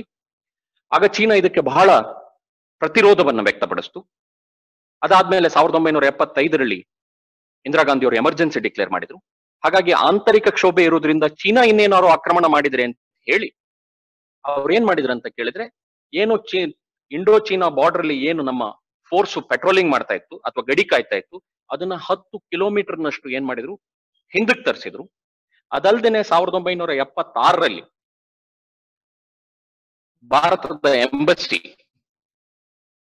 ಅಥವಾ ರಾಜದೂತ ಕಚೇರಿ ಏನಿದೆ ಇದನ್ನ ಓಪನ್ ಮಾಡಿಸಿ ಅಲ್ಲಿ ಒಬ್ರು ಅಂಬಾಸಿಡರ್ನ ಕೂಡ ಚೀನಾಕ್ಕೆ ಕಳಿಸ್ಕೊಟ್ರು. ಅದು 62ರಲ್ಲಿ ಕ್ಲೋಸ್ ಆಗಿತ್ತು. 76ರಲ್ಲಿ ಮತ್ತೆ ಏನಾಯ್ತು, ಓಪನ್ ಆಯ್ತು ಇಂದಿರಾ ಗಾಂಧಿ ಅವರ ಕಾಲದಲ್ಲಿ. ಇದಾದ ಮೇಲೆ 1979 ಮೊರಾರ್ಜಿ ದೇಸಾಯಿ ಅವರ ಸರ್ಕಾರದ ಕಾಲ. ಆಗ ವಾಜಪೇಯಿ ಅವರು ವಿದೇಶಾಂಗ ಸಚಿವರಾಗಿದ್ರು. ಇವರು ಚೀನಾಕ್ಕೆ ಭೇಟಿಯನ್ನ ಕೊಟ್ಟರು. ಬಾರ್ಡರ್ ಪ್ರಾಬ್ಲಮ್ ಅನ್ನ ಸಾಲ್ವ್ ಮಾಡಬೇಕು ಅಂತ ಭೇಟಿಯನ್ನ ಕೊಟ್ಟರು. ಬಟ್ ಈ ಸಂದರ್ಭದಲ್ಲಿ ಏನಾಗಿತ್ತು ಅಂತ ಕೇಳಿದ್ರೆ, ಚೀನಾ ವಿಯೆಟ್ನಾಂ ಮೇಲೆ ಆಕ್ರಮಣ ಮಾಡಿತು. ವಿಯೆಟ್ನಾಮು ಭಾರತದ ನಡುವೆ ಉತ್ತಮವಾದ ಸಂಬಂಧ ಇತ್ತು. ಹಾಗಾಗಿ ತನ್ನ ಫ್ರೆಂಡ್ ಮೇಲೆ ಆಕ್ರಮಣ ಮಾಡಿರೋದ್ರಿಂದ ಇದನ್ನ ವಿರೋಧಿಸಿ ವಾಜಪೇಯಿ ಅವರು ಏನು ನಿರ್ಧಾರಿತ ದಿನಗಳಿದ್ದು ಅಲ್ಲಿ ಹೋಗಿ ಒಪ್ಪಂದ ಮಾಡ್ಕೊಂಡು ಬರಬೇಕಾಗಿತ್ತು, ಆ ದಿನಗಳನ್ನ ಕಡಿತಗೊಳಿಸಿ ಭಾರತಕ್ಕೆ ಏನ್ ಮಾಡಿದ್ರು, ವಾಪಸ್ ಬಂದ್ರು. ಹಾಗಾಗಿ ಗಡಿಯ ಕುರಿತಂತೆ ಒಂದು ಒಪ್ಪಂದ ಏನಾಗ್ಲಿಲ್ಲ, ನಡಿಲೇ ಇಲ್ಲ. ಅದಾದ ನಂತರ 81ರಲ್ಲಿ ಇಂದಿರಾ ಗಾಂಧಿ ಅವರು ಮರಳಿ ಅಧಿಕಾರಕ್ಕೆ ಬಂದ ನಂತರ ಚೀನಾ ಮತ್ತು ಭಾರತದ ಗಡಿಯ ಕುರಿತಂತೆ ಚರ್ಚೆ ಮಾಡ್ಲಿಕ್ಕೆ ಅಂತ ಹೇಳಿಯೇ 2 ಸಮಿತಿಗಳನ್ನ ಮಾಡಿಕೊಂಡು ಚರ್ಚೆಯನ್ನ ಮುಂದುವರಿಸಿದ್ರು. ಆದ್ರೆ ಅದರಿಂದ ಯಾವುದೇ ರೀತಿಯ ಪರಿಣಾಮಗಳು ಕೂಡ ಆಗ್ಲಿಲ್ಲ. ಹೀಗೆ ನಡೀತಾ ಇರಬೇಕಾದ್ರೆ ರಾಜೀವ್ ಗಾಂಧಿ ಅವರ ಕಾಲ 1986. ಆಗ ಪಾಕಿಸ್ತಾನ ಮತ್ತು ಭಾರತದ ಬಾರ್ಡರ್ ನಡುವೆ ಸೈನಿಕರ ನಡುವೆ ಏನಾಗ್ಲಿಕ್ಕೆ ಶುರುವಾಯ್ತು, ಸಣ್ಣ ಮಟ್ಟಿಗೆ ಘರ್ಷಣೆಗಳು ಶುರುವಾದವು. ಇದು ಯುದ್ಧದ ರೂಪವನ್ನ ತಾಳುವ ಸಂದರ್ಭ ಇತ್ತು. ಹೀಗೆ ಪರಿಸ್ಥಿತಿ ಇರಬೇಕಾದ್ರೆ 87ರಲ್ಲಿ ಚೀನಾ ಅರುಣಾಚಲ ಪ್ರದೇಶದ ಒಳಗಿರುವ ಪ್ರದೇಶವನ್ನ ಬಂದು ಆಕ್ರಮಣ ಮಾಡಿತು. ಆಕ್ರಮಣ ಮಾಡಿದ ಕೂಡಲೇನೆ ಭಾರತ ಇದನ್ನ ಏನ್ ಮಾಡ್ಬೇಕಾಯ್ತು, ಎದುರಿಸ್ಬೇಕಾಯ್ತು. ಈಗ ಇದ್ದ ಸಮಸ್ಯೆ ಒಂದು ಕಡೆ ಪಾಕಿಸ್ತಾನದ ಜೊತೆಗಿದ್ದ ಘರ್ಷಣೆ, ಇನ್ನೊಂದು ಕಡೆ ಚೀನಾ ಜೊತೆಗಿದ್ದ ಘರ್ಷಣೆ. ಇವು ಎರಡೂ ಕೂಡ ಯುದ್ಧ ಒಂದೇ ಸಾರಿ ಪ್ರಾರಂಭ ಆದ್ರೆ ಇದನ್ನ ನಿರ್ವಹಣೆ ಮಾಡೋ ಶಕ್ತಿ ಭಾರತಕ್ಕೆ ಇರಲಿಲ್ಲ. ಹಾಗಾಗಿ 1988ರಲ್ಲಿ ರಾಜೀವ್ ಗಾಂಧಿ ಅವರು ನೇರ ಎಲ್ಲಿಗೆ ಹೋದ್ರು? ಚೀನಾಕ್ ಹೋದ್ರು, ಚೀನಾಕ್ ಭೇಟಿ ಕೊಟ್ರು. ಡೆಂಗ್ ಅವರು ಆಗ ಪ್ರೈಮ್ ಮಿನಿಸ್ಟರ್ ಆಗಿದ್ರು ಅಥವಾ ಪ್ರೀಮಿಯರ್ ಆಗಿದ್ರು, ಪ್ರೆಸಿಡೆಂಟ್ ಅಂತ ಕರಿಬಹುದು, ಅವರಾಗಿದ್ರು. ಅವ್ರ ಜೊತೆ ಮಾತುಕತೆಯನ್ನ ನಡೆಸಿದ್ರು. ಆಮೇಲೆ ಒಂದು ವಿಷಯಕ್ಕೆ ಬಂದ್ರು. ಅವರು ಏನ್ ಹೇಳಿದ್ರು ಅಂತ ಹೇಳಿದ್ರೆ, ನಮ್ಮ ಬಾರ್ಡರ್ ಪ್ರಾಬ್ಲಮ್ ಅನ್ನ ಇಟ್ಕೊಂಡೇ ಇಲ್ಲಿವರೆಗೆ ನಾವು ಏನು ಸಂಬಂಧವನ್ನ ಹಾಳು ಮಾಡ್ಕೊಂಡಿದ್ದೇವೆ, ಈ ಬಾರ್ಡರ್ ಪ್ರಾಬ್ಲಮ್ ಬಗ್ಗೆ ನಾವು ಚರ್ಚೆ ಮಾಡೋಣ. ಅದು ಬಿಟ್ಟು ನಾವು ಆರ್ಥಿಕ ಕ್ಷೇತ್ರ, ಸಾಮಾಜಿಕ ಕ್ಷೇತ್ರಗಳಲ್ಲಿ, ಸಾಂಸ್ಕೃತಿಕ ಕ್ಷೇತ್ರಗಳಲ್ಲಿ ನಮ್ಮ ಒಪ್ಪಂದವನ್ನ ಅಭಿವೃದ್ಧಿ ಮಾಡ್ಕೊಳ್ತಾ ಹೋಗುವ. ನಂತರದಲ್ಲಿ ಯಾವುದ್ರ ಬಗ್ಗೆ ಚರ್ಚೆ ಮಾಡೋಣ? ಬಾರ್ಡರ್ ಬಗ್ಗೆ ಚರ್ಚೆ ಮಾಡೋಣ ಅಂತ ಒಂದು ಹೊಸ ಪೀಠಿಕೆಯನ್ನ ರಾಜೀವ್ ಗಾಂಧಿ ಅವರ ಕಾಲದಲ್ಲಿ ಹಾಕ್ಲಾಯ್ತು. ಇದಾದ್ಮೇಲೆ ಬಂದಿದ್ದು ನರಸಿಂಹರಾವ್ ಅವರು. ನರಸಿಂಹರಾವ್ ಅವರು ಚೀನಾದ ಬಾರ್ಡರ್ ಸಮಸ್ಯೆ ಏನಿದೆ ಇದನ್ನ ಏನಾದ್ರು ಮಾಡಿ ಪರಿಹಾರ ಮಾಡಬೇಕು ಅಂತ ಹೇಳಿ, ನರಸಿಂಹರಾವ್ ಅವರು ಬಹಳ ತಣ್ಣಗಿದ್ದ ವ್ಯಕ್ತಿ, ಕೋಲ್ಡ್ ಆಗಿ ಯೋಚನೆ ಮಾಡ್ತಿದ್ರು. ಅಂದ್ರೆ ಯೂಶುವಲಿ ಲೀಡರ್ಸ್ ಏನಾಗ್ತಾರೆ ಅಂತ ಹೇಳಿದ್ರೆ, ಪಾಪ್ಯುಲರ್ ಒಪಿನಿಯನ್ ಏನಿರ್ತದೆ, ಜನರ ಸಾಮಾನ್ಯ ಒಪಿನಿಯನ್ ಏನಿರ್ತದೆ ಅದರ ಪ್ರಭಾವಕ್ಕೆ ಒಳಗಾಗ್ತಾರೆ. ಬಟ್ ನರಸಿಂಹರಾವ್ ಅವರದ್ದು ವ್ಯಕ್ತಿತ್ವ ಹೇಗಿತ್ತು ಅಂತ ಕೇಳಿದ್ರೆ, ಅದನ್ನೊಂದು ಮೀರಿದ ವ್ಯಕ್ತಿತ್ವ. ಒಂದು ರೀತಿಯಲ್ಲಿ ಬಹಳ ಕೋಲ್ಡ್ ಆಗಿ ಕ್ಯಾಲ್ಕುಲೇಷನ್ ಮಾಡ್ತಿದ್ರು ಅವರು. ಅವ್ರೇನ್ ನಿರ್ಧಾರ ಮಾಡಿದ್ರು 1993ರಲ್ಲಿ ಅಂತ ಹೇಳಿದ್ರೆ, ಚೀನಾ ಏನು ಪ್ರದೇಶ LAC, line of actual control ಅಂತ ಏನ್ ಕರಿತೇವೆ, ಆ ಪ್ರದೇಶದಲ್ಲಿ ಏನೇನ್ ಕ್ಲೈಮ್ ಮಾಡ್ತಾ ಇದೆ ಆ ಕ್ಲೈಮ್ಗಳ ಬಗ್ಗೆ ನೆಗೋಸಿಯೇಷನ್ ಮಾಡೋಣ. ಅದನ್ನ ಬಿಟ್ಟು ಭಾರತದ ಜೊತೆ ಆರ್ಥಿಕ ಸಂಬಂಧ, ಸಾಂಸ್ಕೃತಿಕ ಸಂಬಂಧ ಇವುಗಳ ಬಗ್ಗೆ ಹೆಚ್ಚೆಚ್ಚು ಒತ್ತು ಕೊಡ್ತಾ ಹೋಗುವ ಅಂತ ಹೇಳಿ ಒಂದು ಪ್ರಪೋಸಲ್ ನ ಇಟ್ರು. ಯಾರ ಮೇಲೆ? ಯಾರ ಮುಂದೆ? ಚೀನಾದ ಮುಂದೆ ಪ್ರಪೋಸಲ್ ನ ಇಟ್ರು. ಅದನ್ನ ನಾವು ಬಾರ್ಡರ್ ಪೀಸ್ ಅಂಡ್ ಟ್ರಾಂಕ್ವಿಲಿಟಿ ಅಗ್ರಿಮೆಂಟ್ ಅಂತ ಕರಿತೇವೆ. ಈ ಅಗ್ರಿಮೆಂಟ್ ನ ಚೀನಾ ಒಪ್ಪಿಕೊಂಡು ನಾವು ಬಾರ್ಡರ್ ಬಗ್ಗೆ ಚರ್ಚೆ ಮಾಡೋಣ. ಆಲ್ಮೋಸ್ಟ್ 13ರಿಂದ 16 ಪ್ರದೇಶಗಳಿದ್ದಾವೆ ಸಮಸ್ಯೆ ಇರೋ ಪ್ರದೇಶಗಳು, ಇದ್ರ ಬಗ್ಗೆ ಚರ್ಚೆ ಮಾಡೋಣ. ಆದ್ರೆ ಇದು ಆರ್ಥಿಕ ಸ್ಥಿತಿಯ ಮೇಲೆ, ಸಾಂಸ್ಕೃತಿಕ ಸ್ಥಿತಿಗತಿಗಳ ಮೇಲೆ ಯಾವುದ್ರ ಮೇಲೂ ಪ್ರಭಾವ ಬೀರೋದ್ ಬೇಡ, ಅದೇ ಇಂಡಿಪೆಂಡೆಂಟ್ ಆಗಿ ನಡೀಲಿ, ಇದೇ ಇಂಡಿಪೆಂಡೆಂಟ್ ಆಗಿ ನಡೀಲಿ ಅಂತ ಪ್ರಥಮ ಬಾರಿಗೆ ಒಂದು ಇಂಟರ್ನ್ಯಾಷನಲ್ ಅಗ್ರಿಮೆಂಟ್ ಯಾರ ನಡುವೆ ನಡೀತು? ಇಂಡಿಯಾ ಮತ್ತು ಚೀನಾದ ನಡುವೆ ನಡೀತು. ಇವರಿಬ್ಬರಿಗೂ ಅವಶ್ಯಕತೆ ಇತ್ತು. ಯಾಕೆ ಅಂತ ಕೇಳಿದ್ರೆ, ಸೋವಿಯತ್ ಯೂನಿಯನ್ ಕೊಲ್ಯಾಪ್ಸ್ ಆಗಿರೋದು ಡೆಂಗಿಗೆ, ಅಲ್ಲಿಯ ಪ್ರೀಮಿಯರ್ ಡೆಂಗ್ಗೆ ಒಂದು ಎಚ್ಚರಿಕೆ ಆಗಿತ್ತು. ಏನಂತ ಹೇಳಿದ್ರೆ, ನಾವು ಯುದ್ಧೋನ್ಮಾದದಲ್ಲಿ ಮಿಲಿಟರಿಯ ಎಕ್ವಿಪ್ಮೆಂಟ್ಸ್ ಅನ್ನ ಜಾಸ್ತಿ ಮಾಡ್ತಾ ಹೋದ್ರೆ ರಷ್ಯಾದ ಸ್ಥಿತಿ ಆಗ್ತದೆ, ಪಾರ್ಟಿಯ ಅಂತಃಕಲಗಳನ್ನ ಬಿಟ್ಟರು ಕೂಡ ರಷ್ಯಾದ ಸ್ಥಿತಿ ಆಗ್ತದೆ, ಆರ್ಥಿಕ ಸ್ಥಿತಿ ಹದಗೆಟ್ಟರು ಕೂಡ ರಷ್ಯಾದ ಸ್ಥಿತಿ ಆಗ್ತದೆ. ಹಾಗಾಗಿ ನಾವು ಆಂತರಿಕವಾಗಿ ಸದೃಢರಾಗಬೇಕು ಅಂತ ಕೇಳಿದ್ರೆ ನಮ್ಮ ಸುತ್ತಮುತ್ತಲ ರಾಷ್ಟ್ರಗಳ ಜೊತೆಗೆ ಗಲಾಟೆ ಮಾಡ್ಕೋಬಾರ್ದು, ನಾವು ಪ್ರಬಲವಾಗಿ ಬೆಳಿಬೇಕು ಅಂತ ಡಿಸೈಡ್ ಮಾಡಿದ್ರು. ಅದೇ ಸಂದರ್ಭಕ್ಕೆ ಭಾರತಕ್ಕೂ ಕೂಡ ಅದೇ ಅಗತ್ಯತೆ ಇತ್ತು. ಯಾಕೆ ಅಂತ ಕೇಳಿದ್ರೆ, ನಾವು ಗ್ಲೋಬಲೈಸೇಷನ್ ನ ಡಿಕ್ಲೇರ್ ಮಾಡಿದ್ನು 91ರಲ್ಲಿ. ನಮ್ಮ ಆರ್ಥಿಕ ಸ್ಥಿತಿ ಬೆಳಿಬೇಕು ಅಂತ ಹೇಳಿದ್ರೆ ನಮಗೆ ಏನ್ ಬೇಕಾಗಿತ್ತು? ಪೀಸ್ ಬೇಕಾಗಿತ್ತು. ಸೊ ಇಬ್ರು ಶಾಂತಿಯನ್ನ ಬಯಸಿದ್ರಿಂದ ಒಂದು ರೀತಿಯಲ್ಲಿ ಈ ಒಪ್ಪಂದ ಸೈನ್ ಆಯ್ತು. ಬಾರ್ಡರ್ ಪ್ರಾಬ್ಲಮ್ ಸಾಲ್ವ್ ಆಗ್ಲಿಲ್ಲ, ಒಪ್ಪಂದ ಸೈನ್ ಆಯ್ತು. ಇದು 96ರಲ್ಲಿ ಏನಾಯ್ತು ಅಂತ ಹೇಳಿದ್ರೆ, agreement on military confidence building measures ಅಂತ ಕರೀತೇವೆ. ಮಿಲಿಟರಿ ಕಾನ್ಫಿಡೆನ್ಸ್ ಬಿಲ್ಡಿಂಗ್ ಮೆಜರ್ಸ್ ಅನ್ನೋ ಒಂದು ಅಗ್ರಿಮೆಂಟ್ ಕೂಡ 96ರಲ್ಲಿ ಸೈನ್ ಆಯ್ತು. ಅದ್ರ ಪ್ರಕಾರ ಸಿಕ್ಕಾಬಟ್ಟೆ ಯುದ್ಧ ವಿಮಾನಗಳನ್ನ ಬಳಸಿ ಸರ್ವಿಲೆನ್ಸ್ ಮಾಡಬಾರದು ಎಲ್ಲಿ? ಬಾರ್ಡರ್ ಅಲ್ಲಿ.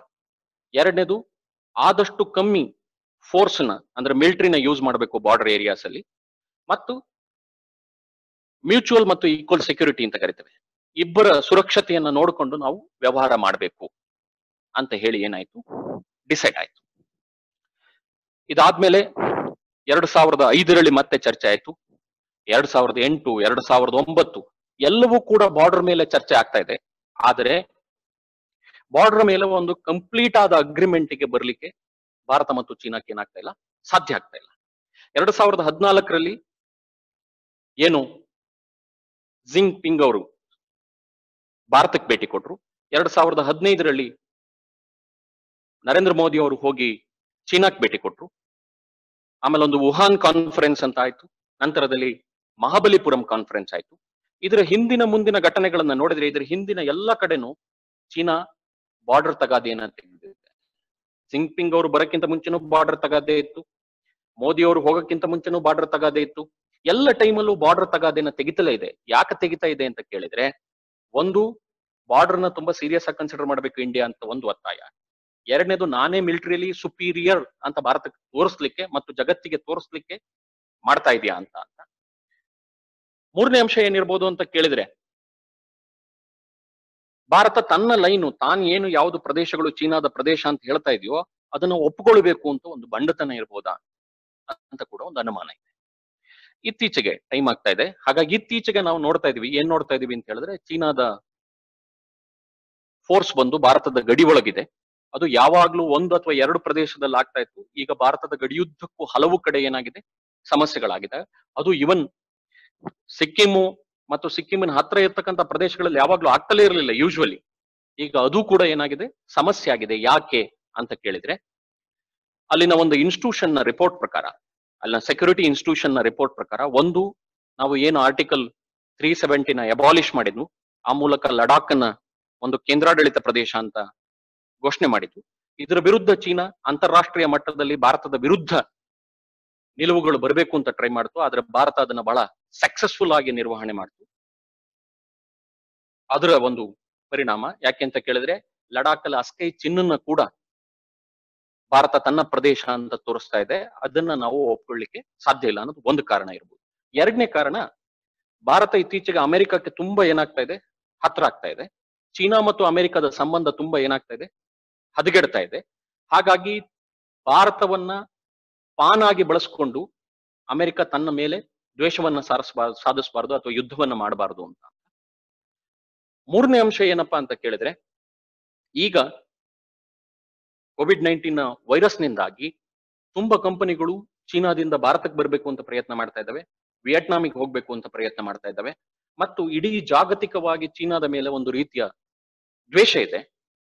ಹಾಗಾಗಿ ಭಾರತಕ್ಕೆ ಕಂಪನಿಗಳು ಬರಬಾರ್ದು ಅಂತ ಹೇಳಿದ್ರೆ, ಭಾರತದಲ್ಲಿ ಒಂದು ಬಾರ್ಡರ್ ಕಾಂಪ್ಲಿಕೇಶನ್ ಮಾಡಬೇಕು. ಭಾರತದ ಆಂತರಿಕ ಸ್ಥಿತಿಯೂ ಸರಿ ಇಲ್ಲ. ಭಾರತದಲ್ಲಿ ಯುದ್ಧ ಆಗುವ ಸನ್ನಿವೇಶ ಇದೆ ಅಂತ ಹೇಳಿದ್ರೆ ಕಂಪನಿಗಳು ಯಾವಾಗ್ಲೂ ಏನ್ ಮಾಡೋದಿಲ್ಲ, ಹೂಡಿಕೆ ಮಾಡ್ಲಿಕ್ಕೆ ಸಿದ್ಧರಿರುವುದಿಲ್ಲ ಅಂತ.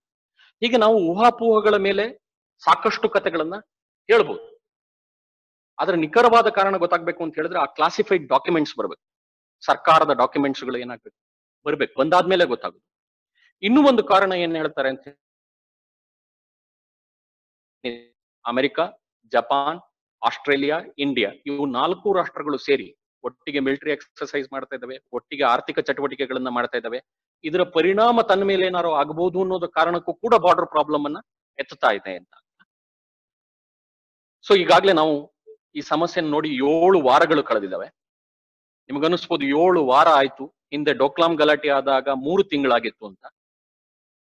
ನಿಮ್ಗೆ ಸ್ವಲ್ಪ ರಿಲ್ಯಾಕ್ಸ್ ಆಗ್ಲಿಕ್ಕೆ ಹೇಳ್ತೀನಿ. 87 ಅಲ್ಲಿ 1987ರಲ್ಲಿ ಯಾವಾಗ ಅರುಣಾಚಲ ಪ್ರದೇಶದ ಮೇಲೆ ಆಕ್ರಮಣ ನಡೀತು, ಆ ಸಮಸ್ಯೆ 6 ರಿಂದ 7 ವರ್ಷಗಳ ಕಾಲ ಬೇಕಾಯ್ತು ಸೆಟ್ಲ್ ಆಗಕ್ಕೆ. 1993ರಲ್ಲಿ ಸೆಟ್ಲ್ ಆಗಿತ್ತು. ಹಾಗಾಗಿ ಯಾವಾಗ್ಲೂ ಚೀನಾ ಮತ್ತು ಭಾರತದ ಬಾರ್ಡರ್ ಪ್ರಾಬ್ಲಮ್ ಏನಿದೆ, ಇದು ಬಹಳ ದೀರ್ಘಾವಧಿಯವರೆಗೆ ಏನ್ ಮಾಡ್ತದೆ, ಎಳ್ಕೊಂಡು ಹೋಗ್ತದೆ. ಇದಕ್ಕೆ ಮೇನ್ ಕಾರಣ ಇರೋದು ಏನಂತ ಕೇಳಿದ್ರೆ, ಲೈನ್ ಏನಿದೆ, ಬಾರ್ಡರ್ ಲೈನ್ ಏನಿದೆ, ಇಂಡಿಯಾ ಮತ್ತು ಚೀನಾದ ಬಾರ್ಡರ್ ಲೈನ್ ಏನಿದೆ, ಈ ಬಾರ್ಡರ್ ಲೈನ್ ಅನ್ನ ಇನ್ನೂ ಸ್ಪಷ್ಟವಾಗಿ ಗುರುತಿಸಿಲ್ಲ. ಬ್ರಿಟಿಷರ ಕಾಲದಲ್ಲೂ ಗುರುತಿಸಲಿಲ್ಲ, ನಂತರದಲ್ಲೂ ಕೂಡ ಗುರುತಿಸಲಿಲ್ಲ. ಮತ್ತೆ ಏನು ಆಪರ್ಚುನಿಟಿಗಳು ಸಿಕ್ಕಿದ್ವು, ಅದು ನೆಹರೂರವರ ಪೀರಿಯಡ್ ಇಂದ ಹಿಡಿದು ನಾವು ಮೋದಿಯವರ ಪೀರಿಯಡ್ ವರೆಗೂ ಈ ಬಾರ್ಡರ್ ಅಗ್ರಿಮೆಂಟ್ ಅನ್ನ ಸೆಟಲ್ ಮಾಡ್ಲಿಕ್ಕೆ ಏನಾಗ್ಲಿಲ್ಲ, ಸಾಧ್ಯ ಆಗ್ಲಿಲ್ಲ. ಅಥವಾ ಲಾಲ್ ಬಹದ್ದೂರ್ ಶಾಸ್ತ್ರಿ ಅವರಿಂದ ಹಿಡಿದು ಇವತ್ತಿನ ಸರ್ಕಾರದವರೆಗೂ ಇರ್ಬೋದು, ಆಲ್ಮೋಸ್ಟ್ ಪಿ ವಿ ನರಸಿಂಹರಾವ್ ಅವರ ಸರ್ಕಾರದವರೆಗೂ ಇರ್ಬೋದು, ಬಾರ್ಡರ್ ಮೇಲೆ ಒಂದು ಅಗ್ರಿಮೆಂಟ್ ಆಗ್ಬೇಕು, ಬಾರ್ಡರ್ ಪ್ರಾಬ್ಲಮ್ ಅನ್ನ ಪರ್ಮನೆಂಟ್ ಆಗಿ ಸೆಟಲ್ ಮಾಡಬೇಕು ಅನ್ನುವ ರೀತಿಯ ಯಾವ ಪ್ರಯತ್ನಗಳು ನಡೀಲಿಲ್ಲ ಅನ್ನೋದು ಸ್ಪಷ್ಟ ಆಗ್ತದೆ. ಈ ಬಾರ್ಡರ್ ಪ್ರಾಬ್ಲಮ್ ಅನ್ನ ಸಾಲ್ವ್ ಮಾಡ್ಕೊಳ್ಳೇಬೇಕು. ಇಲ್ಲದ್ರೆ ಚೀನಾ ಅನ್ನೋದು ಇನ್ನು 100 ವರ್ಷ ಹೋದ್ರೂ ಕೂಡ ಏನಾಗುತ್ತೆ, ಸಮಸ್ಯೆ ಆಗಿ ಉಳಿತದೆ. ಯಾಕೆ ಅಂತ ಕೇಳಿದ್ರೆ, ಅವರು ಅನುಕೂಲ ಸಿಂಧು, ಒಂದ್ಸರಿ ಒಪ್ಕೊಳ್ತಾರೆ, ಒಂದ್ಸರಿ ಈ ಏರಿಯಾನ ಇಂಡಿಯಾದ, ಅದನ್ನ ಬಹಳ ಕೇರ್ಫುಲ್ ಆಗಿ ಡೀಲ್ ಮಾಡ್ಬೇಕು, ಅದನ್ನ ನಿರ್ವಹಣೆ ಮಾಡ್ಬೇಕು. ಸೊ ಕ್ವಶನ್ ಆನ್ಸರ್ ಇರ್ಬೋದು ಯೋಚನೆ ಮಾಡ್ತೇನೆ. ಆಗ ಇನ್ನೂ ಹೆಚ್ಚಿನ ಬೆಳಕನ್ನ ಚೆಲ್ಲುವ ಕೆಲಸವನ್ನ ಮಾಡ್ತೇನೆ. ಈಗ ನಾನು ಅದರದ್ದೊಂದು ಪಕ್ಷಿ ನೋಟ ಕೊಟ್ಟಿದ್ದು ಅಂತ ಹೇಳಿದ್ರೆ, ಹೇಗೆ ಈ ಬಾರ್ಡರ್ ಪ್ರಾಬ್ಲಮ್ ಬೆಳ್ಕೊಂಡು ಬಂತು, ಯಾಕೆ ಇವತ್ತಿಗೂ ಅದು ಬಾರ್ಡರ್ ಪ್ರಾಬ್ಲಮ್ ಆಗಿ ಉಳಿದಿದೆ ಅಂತ.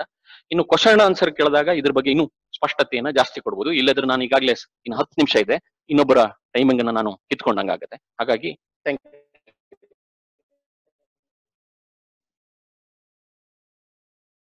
ಹಲೋ ಹಲೋ ಕೇಳಿಸ್ತಿದೆ ಸರ್. ಕ್ವಶನ್ ಆನ್ಸರ್ ಕೇಳಿ. Sir, why India failed to get a permanent seat in Security Council? How China got seat in Security Council? Enough USA was against it. ಅಮೆರಿಕದ ವಿರುದ್ಧ ಇದ್ರೂ ಕೂಡ China security council ಸ್ಥಾನ ತಗೊಂಡಿದೆ. ಭಾರತಕ್ಕೆ ಯಾಕೆ ಸಾಧ್ಯ ಆಗ್ತಿಲ್ಲ ಅಂತ ಹೇಳಿ ಕವಿತಾ ಮೇಡಮ್ ಅವರು ನಂಜನಗೂಡಿಂದ ಕೇಳ್ತಾ ಇದ್ದಾರೆ ಸರ್.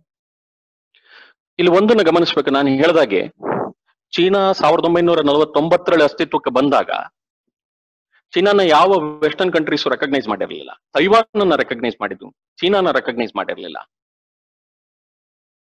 ಇಲ್ಲಿ ಚೀನಾನ ಸೆಕ್ಯೂರಿಟಿ ಕೌನ್ಸಿಲ್ಗೆ ತಗೊಂಡು ಹೋಗ್ಲೇಬೇಕು, ತಾನಾಗಕ್ಕಿಂತ ಮುಂಚೆ ಚೀನಾ ಆಗ್ಬೇಕು ಅಂತ ಹೇಳಿ ತಗೊಂಡು ಹೋದವರು ನಾವೇ.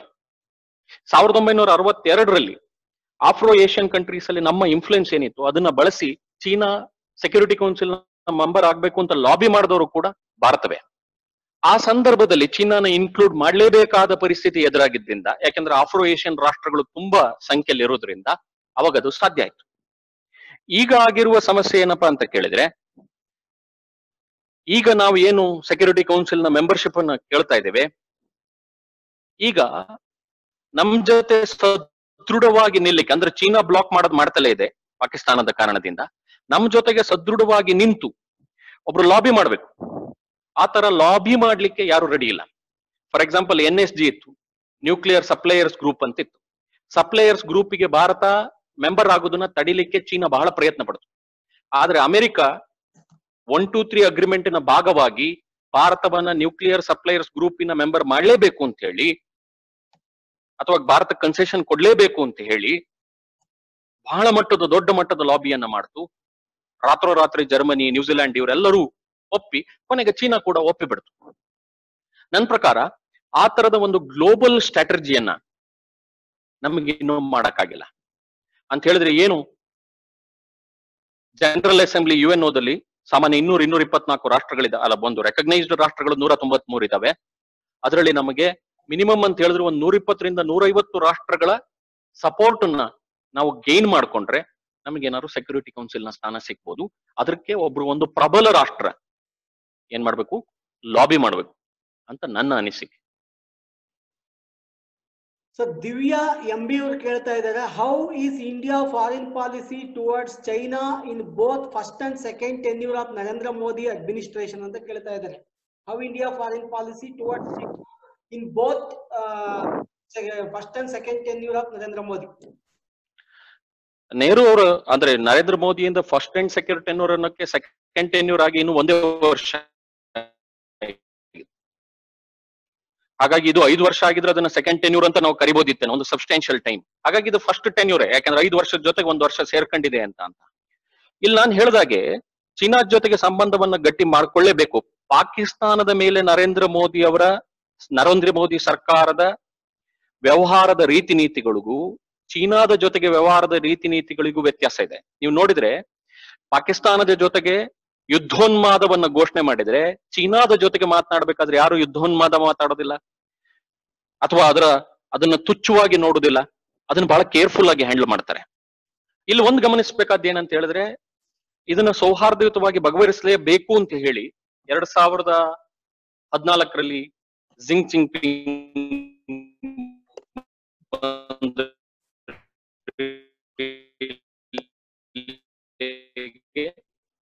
ಹಾಗೇನೆ 2015ರಲ್ಲಿ ಮೋದಿ ಅವರು ಹೋದ್ರು. ಆಮೇಲೆ ನಾನು ಹೇಳಿದ ಮಹಾಬಲಿಪುರಂ ಕಾನ್ಫರೆನ್ಸ್, ವುಹಾನ್ ಮತ್ತು ಮುಕ್ತವಾಗಿ ನಿಲುವು ಬೇಡ, ಅದ್ರ ಬಗ್ಗೆ ಚರ್ಚೆ ಅಂತ ಬೇಡ, ಮುಕ್ತವಾಗಿ ನಾವು ಏನ್ ಮಾಡೋಣ, ಸಮಸ್ಯೆ ಪರಿಹಾರ ಆಗುತ್ತೆ ಅಂತ ನೋಡೋಣ ಅಂತ. ಐಡಿಯಾ ಏನಿದೆ, ಮ್ಯಾಪಿನ ಐಡಿಯಾ ಇದೇನಿದೆ, ಚೀನಾದ ಐಡಿಯಾ ಏನಿದೆ, ಇದರಲ್ಲಿ ಕೊಟ್ಟು ತಗೊಳ್ಳಿಕ್ಕೆ ನಮಗಾಗ್ತಿಲ್ಲ. ಒಂದು, ಅವರು ಪದೇ ಪದೇ ಅದನ್ನ ಚೇಂಜ್ ಮಾಡೋದು ಇರ್ಬೋದು. ಎರಡನೇದು, ನಮಗಿನ್ನು ಚೀನಾದ ಮೇಲೆ ನಂಬಿಕೆ ಇಲ್ಲ ಅನ್ನೋದು ನನ್ನ ಇದು. ಹಾಗಾಗಿ ಒಂದೇನಪ್ಪಾ ಅಂತ ಕೇಳಿದ್ರೆ, ನರೇಂದ್ರ ಮೋದಿ ಅವರ ಸರ್ಕಾರದಲ್ಲಿ ಇದನ್ನ ಮಾತುಕತೆಯ ಮೂಲಕವೇ ಪರಿಹಾರ ಮಾಡಬೇಕು ಮತ್ತು ಚೀನಾದ ಜೊತೆಗೆ ಫರ್ಮ್ ಆಗಿ ಅದರ ವಿರುದ್ಧ ನಿಂತ್ಕೊಳ್ಬೇಕು. ಆದ್ರೆ ಅದು ಯುದ್ಧವಾಗಿ ಕನ್ವರ್ಟ್ ಆಗಬಾರದು ಅನ್ನುವ ಒಂದು ನಿಲುವು ಬಹಳ ಸ್ಪಷ್ಟವಾಗಿ ಕಾಣ್ತಾ ಇದೆ. sir, Mattobru, what kind of confident building measure taken from the each government to positively improve the situation in between China and India ಬಗ್ಗೆ ಕೇಳ್ತಾ ಇದ್ದಾರೆ sir.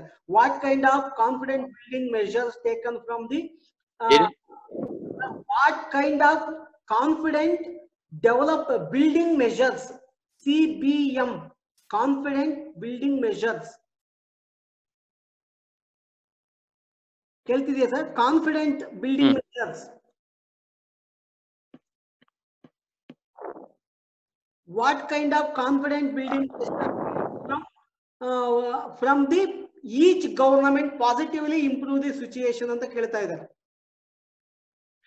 ಅಂದ್ರೆ ನಾನು ಹೇಳ್ದಂಗೆ ಈಗ ಅವ್ರು ಕೇಳ್ತಾ ಇರೋದು ನೆಹರು ಕಾಲದಿಂದ ಕೇಳಿದ್ರೆ ನಾನ್ ನೆಹರು ಹಿಸ್ಟ್ರಿ ಅದಕ್ಕೆ ಹೇಳಿದ್ದು. ನೆಹರೂರವರು ಚೀನಾದ ಜೊತೆಗೆ ಒಂದು ಕಾನ್ಫಿಡೆನ್ಸ್ ಬಿಲ್ಡಿಂಗ್ ಮೆಜರ್ಸ್ ಅಲ್ಲಿ ಅದನ್ನ ವಿನ್ ಆಗ್ಬೇಕು ಅಂತ ಹೇಳಿ ಫಸ್ಟ್ 51ರಿಂದ 57ರವರೆಗೂ ಅದೇ ಪ್ರಯತ್ನ ಮಾಡಿದ್ದು. ಆ ನಂತರದಲ್ಲಿ ಬಂದಿರತಕ್ಕಂಥ ವ್ಯಕ್ತಿಗಳೇನಿದ್ದಾರೆ, ಲಾಲ್ ಬಹದ್ದೂರ್ ಶಾಸ್ತ್ರಿ ಪೀರಿಯಡ್ ಬಹಳ ಸಣ್ಣದಾಗಿತ್ತು. ಇಂದಿರಾ ಗಾಂಧಿ ಅವರು ಕಾನ್ಫಿಡೆನ್ಸ್ ಬಿಲ್ಡಿಂಗ್ ಮೆಜರ್ ಸ್ಟ್ರಾಂಗ್ ಆಗ್ಲಿ ಅಂತ ಹೇಳಿಯೇ 10 ಕಿಲೋಮೀಟರ್ ಹಿಂದಕ್ಕೆ ಬಂದ್ರು. 76ರಲ್ಲಿ ಎಂಬಸಿಯನ್ನ ಅಲ್ಲಿ ಶುರು ಮಾಡಿದರು. ರಾಜೀವ್ ಗಾಂಧಿ ಅವರು ನೇರವಾಗಿ ಏನ್ ಕೊಟ್ರು, ಭೇಟಿಯನ್ನ ಕೊಟ್ಟರು. ನರಸಿಂಹರಾವ್ ಅವರ ಕಾಲದಲ್ಲಿ 93ರಲ್ಲಿ border tranquillity, peace and tranquillity agreement ನಡೀತು.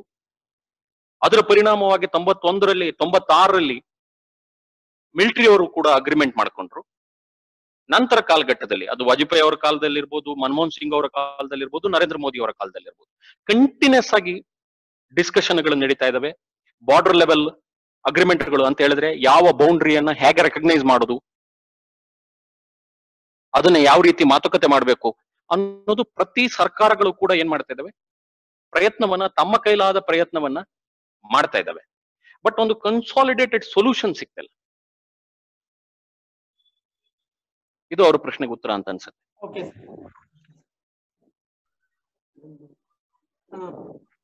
Sir, why Nehru followed dual policy?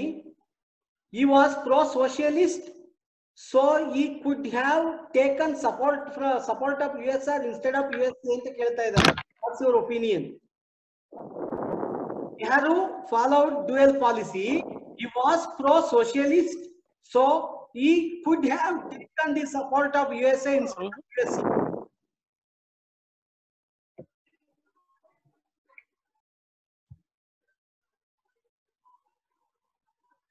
Hello? ಅಲ್ಲ, ಇಲ್ಲಿ ಆಗಿದ್ದೇನಂತ ಕೇಳಿದ್ರೆ, ನೆಹರೂರವರು ಓದಿದ್ದು ಬ್ರಿಟನ್ ಅಲ್ಲಿ. ಹಲೋ ಕೇಳಿಸ್ತಾ ಇದೆ? ಹಲೋ, ಕೇಳಿಸ್ತಾ ಇದೆಯಾ? ಕೇಳ್ತಿದೆ ಸರ್. ಹಾ, ನೆಹರೂರವರು ಓದಿದ್ದು ಬ್ರಿಟನ್ ಅಲ್ಲಿ. ಹಾಗಾಗಿ ಅವರು ಇನ್ಫ್ಲುಯೆನ್ಸಿಗೆ ಒಳಗಾಗಿದ್ದು ಫ್ಯಾಬಿಯನ್ ಸೋಷಿಯಲಿಸಂ ಅಂತ ಕರಿತೇವೆ, ಫ್ಯಾಬಿಯನ್ ಸಮಾಜವಾದ ಅಂತ ಕರಿತೇವೆ. ಫ್ಯಾಬಿಯನ್ ಸಮಾಜವಾದ ಅಂದ್ರೆ ಎಲ್ಲ ದೇಶದಲ್ಲಿರ್ತಕ್ಕಂತಹ ಆಸ್ತಿ ಸಂಪನ್ಮೂಲಗಳೇನಿದಾವೆ ಅದರ ಸಂಪೂರ್ಣ ಒಡೆತನವನ್ನ ಸರ್ಕಾರ ಹೊಂದಬೇಕು, ಸರ್ಕಾರ ಅದನ್ನ ಎಲ್ಲರಿಗೂ ಸಮಾನವಾಗಿ ಹಂಚಿಕೆ ಆಗ್ಬೇಕು ಅನ್ನುವ ಒಂದು ಮೂಲ ನಿಲುವನ್ನ ಇಟ್ಟುಕೊಂಡಿರ್ತಕ್ಕಂತಹ ಫ್ಯಾಬಿಯನ್ ಸಮಾಜವಾದ. ಇದನ್ನ ಇಟ್ಕೊಂಡು ಕಲ್ತವರು ನೆಹರು. ಆದ್ರೆ ಇವರು ಪ್ರಧಾನಮಂತ್ರಿ ಆದ ಕೂಡಲೇ ನೆಹರು ಅವರು ಯೋಚನೆ ಮಾಡಿದ್ದೇನಂತ ಕೇಳಿದ್ರೆ, ನಾವು ಏನು ವಸಾಹತುಶಾಹಿಯಿಂದ ಸ್ವಾತಂತ್ರ್ಯವನ್ನ ಪಡೆದಿದ್ದೇವೆ, ಈ ಸ್ವಾತಂತ್ರ್ಯಕ್ಕೆ ಯಾವಾಗ ಅರ್ಥ ಬರ್ತದೆ ಅಂತ ಕೇಳಿದ್ರೆ, ನಾವೇ ನಮ್ಮ ಸ್ವಂತಿಕೆಯಲ್ಲಿ ಅಂತಾರಾಷ್ಟ್ರೀಯ ಸಂಬಂಧಗಳನ್ನ ನಿರ್ವಹಣೆ ಮಾಡಿದ್ರೆ ಮಾತ್ರ. ನಾವು ಇನ್ನೊಂದು ರಾಷ್ಟ್ರಕ್ಕೆ ಅಡಿಯಾಳಾಗಿರುವುದು ಬೇಡ ಅನ್ನೋದು ಅವರ ಮೂಲಭೂತ ನಿಲುವಾಗಿತ್ತು. ಅವ್ರು ಬಹಳ ಸ್ಪಷ್ಟವಾಗಿ ಕೂಡ ಅದನ್ನ ಹೇಳಿದ್ರು. ಅದಕ್ಕಾಗಿ ಅವ್ರು ಏನ್ ಡಿಸೈಡ್ ಮಾಡಿದ್ರು ಅಂತ ಕೇಳಿದ್ರೆ, ಫಸ್ಟಿಗೆ ಅದು USSR ಇರಲಿ USA ಇರಲಿ, ನಾವು ಯಾವುದೇ ಒಂದು ಪಕ್ಷದ ಸೈಡಿಗೆ ಹೋಗೋದಿಲ್ಲ. ನಾವು ಮಿಡ್ಲ್ ಲೆವೆಲ್ ಅನ್ನ ಮೇಂಟೈನ್ ಮಾಡ್ತೀವಿ, ಎರಡರಲ್ಲಿರೋದು ಒಳ್ಳೆದನ್ನ ತಗೊಳ್ತೇವೆ. ಬಿಟ್ರೆ ಇವ್ರ ಜೊತೆಗೆ ಸೇರ್ಕೊಂಡು ಇನ್ನೊಂದು ಯುದ್ಧವಾಗುವ ಅಥವಾ ಇನ್ನೊಂದು ವಸಾಹತುಶಾಹಿಯ ಪರಿವರ್ತನೆ ಆಗುವ ಕೆಲಸವನ್ನ ನಾವು ಮಾಡ್ಲಿಕ್ಕೆ ಸಿದ್ಧ ಇಲ್ಲ. ಅದು ನಮ್ಮ ಮೂಲ ಹೋರಾಟದ ಇದಕ್ಕೆ ಧಕ್ಕೆ ಬರ್ತದೆ. ಏನು ಸ್ವಾತಂತ್ರ್ಯ ಹೋರಾಟ ಮಾಡಿದ್ದು ಅದಕ್ಕೆ, ಆ ಒಂದು ಸಿದ್ಧಾಂತಕ್ಕೆ ಧಕ್ಕೆ ಬರ್ತದೆ ಅನ್ನೋದು ನೆಹರು ಅವರ ವಾದ. ಆದ್ರೆ ವಾಸ್ತವದಲ್ಲಿ ನೆಹರು ಅವರು USSR ನಿಂದ ಭೇಟಿ ಕೊಟ್ಟು USSR ನ ಪಾಲಿಸಿಗಳನ್ನು ಭಾರತದಲ್ಲಿ ಅಡಾಪ್ಟ್ ಮಾಡ್ಕೊಂಡಿದ್ರು. ಹಾಗೇನೆ ಅಮೆರಿಕಕ್ಕೂ ಕೂಡ ಭಾರತದಲ್ಲಿ ಚೀನಾದ ವಿರುದ್ಧ ಆಪರೇಟ್ ಮಾಡ್ಲಿಕ್ಕೂ ಕೂಡ ಅವಕಾಶವನ್ನ ಏನ್ ಮಾಡಿದ್ರು, ಕಲ್ಪಿಸಿದ್ರು. ಅಷ್ಟರ ಮಟ್ಟಿಗೆ ಅವರು ಪ್ರಾಕ್ಟಿಕಲ್ ಆಗಿ ಯೋಚನೆ ಮಾಡಿದ್ರು ಅಂತ ಅನ್ಸ್ತದೆ. ಆದ್ರೆ ಆದರ್ಶವಾದ ಏನನ್ನ ಹೊಂದಿದ್ರು, ಆ ಆದರ್ಶವಾದ ಅನ್ನೋದು ಕೊನೆಗೆ ಅವರಿಗೆ 1962ರಲ್ಲಿ ಚೀನಾ ವಾರಲ್ಲಿ ಅವರಿಗೆ ಅದು ದೊಡ್ಡ ಹೊಡೆತವನ್ನ ಕೊಡ್ತು. ಅದನ್ನ ಅವರು ಸಾಯುವವರೆಗೂ ಕೂಡ ಆ ದುಃಖವನ್ನ ಅನುಭವಿಸ್ತಾ ಇರ್ಬೇಕಾಯ್ತು.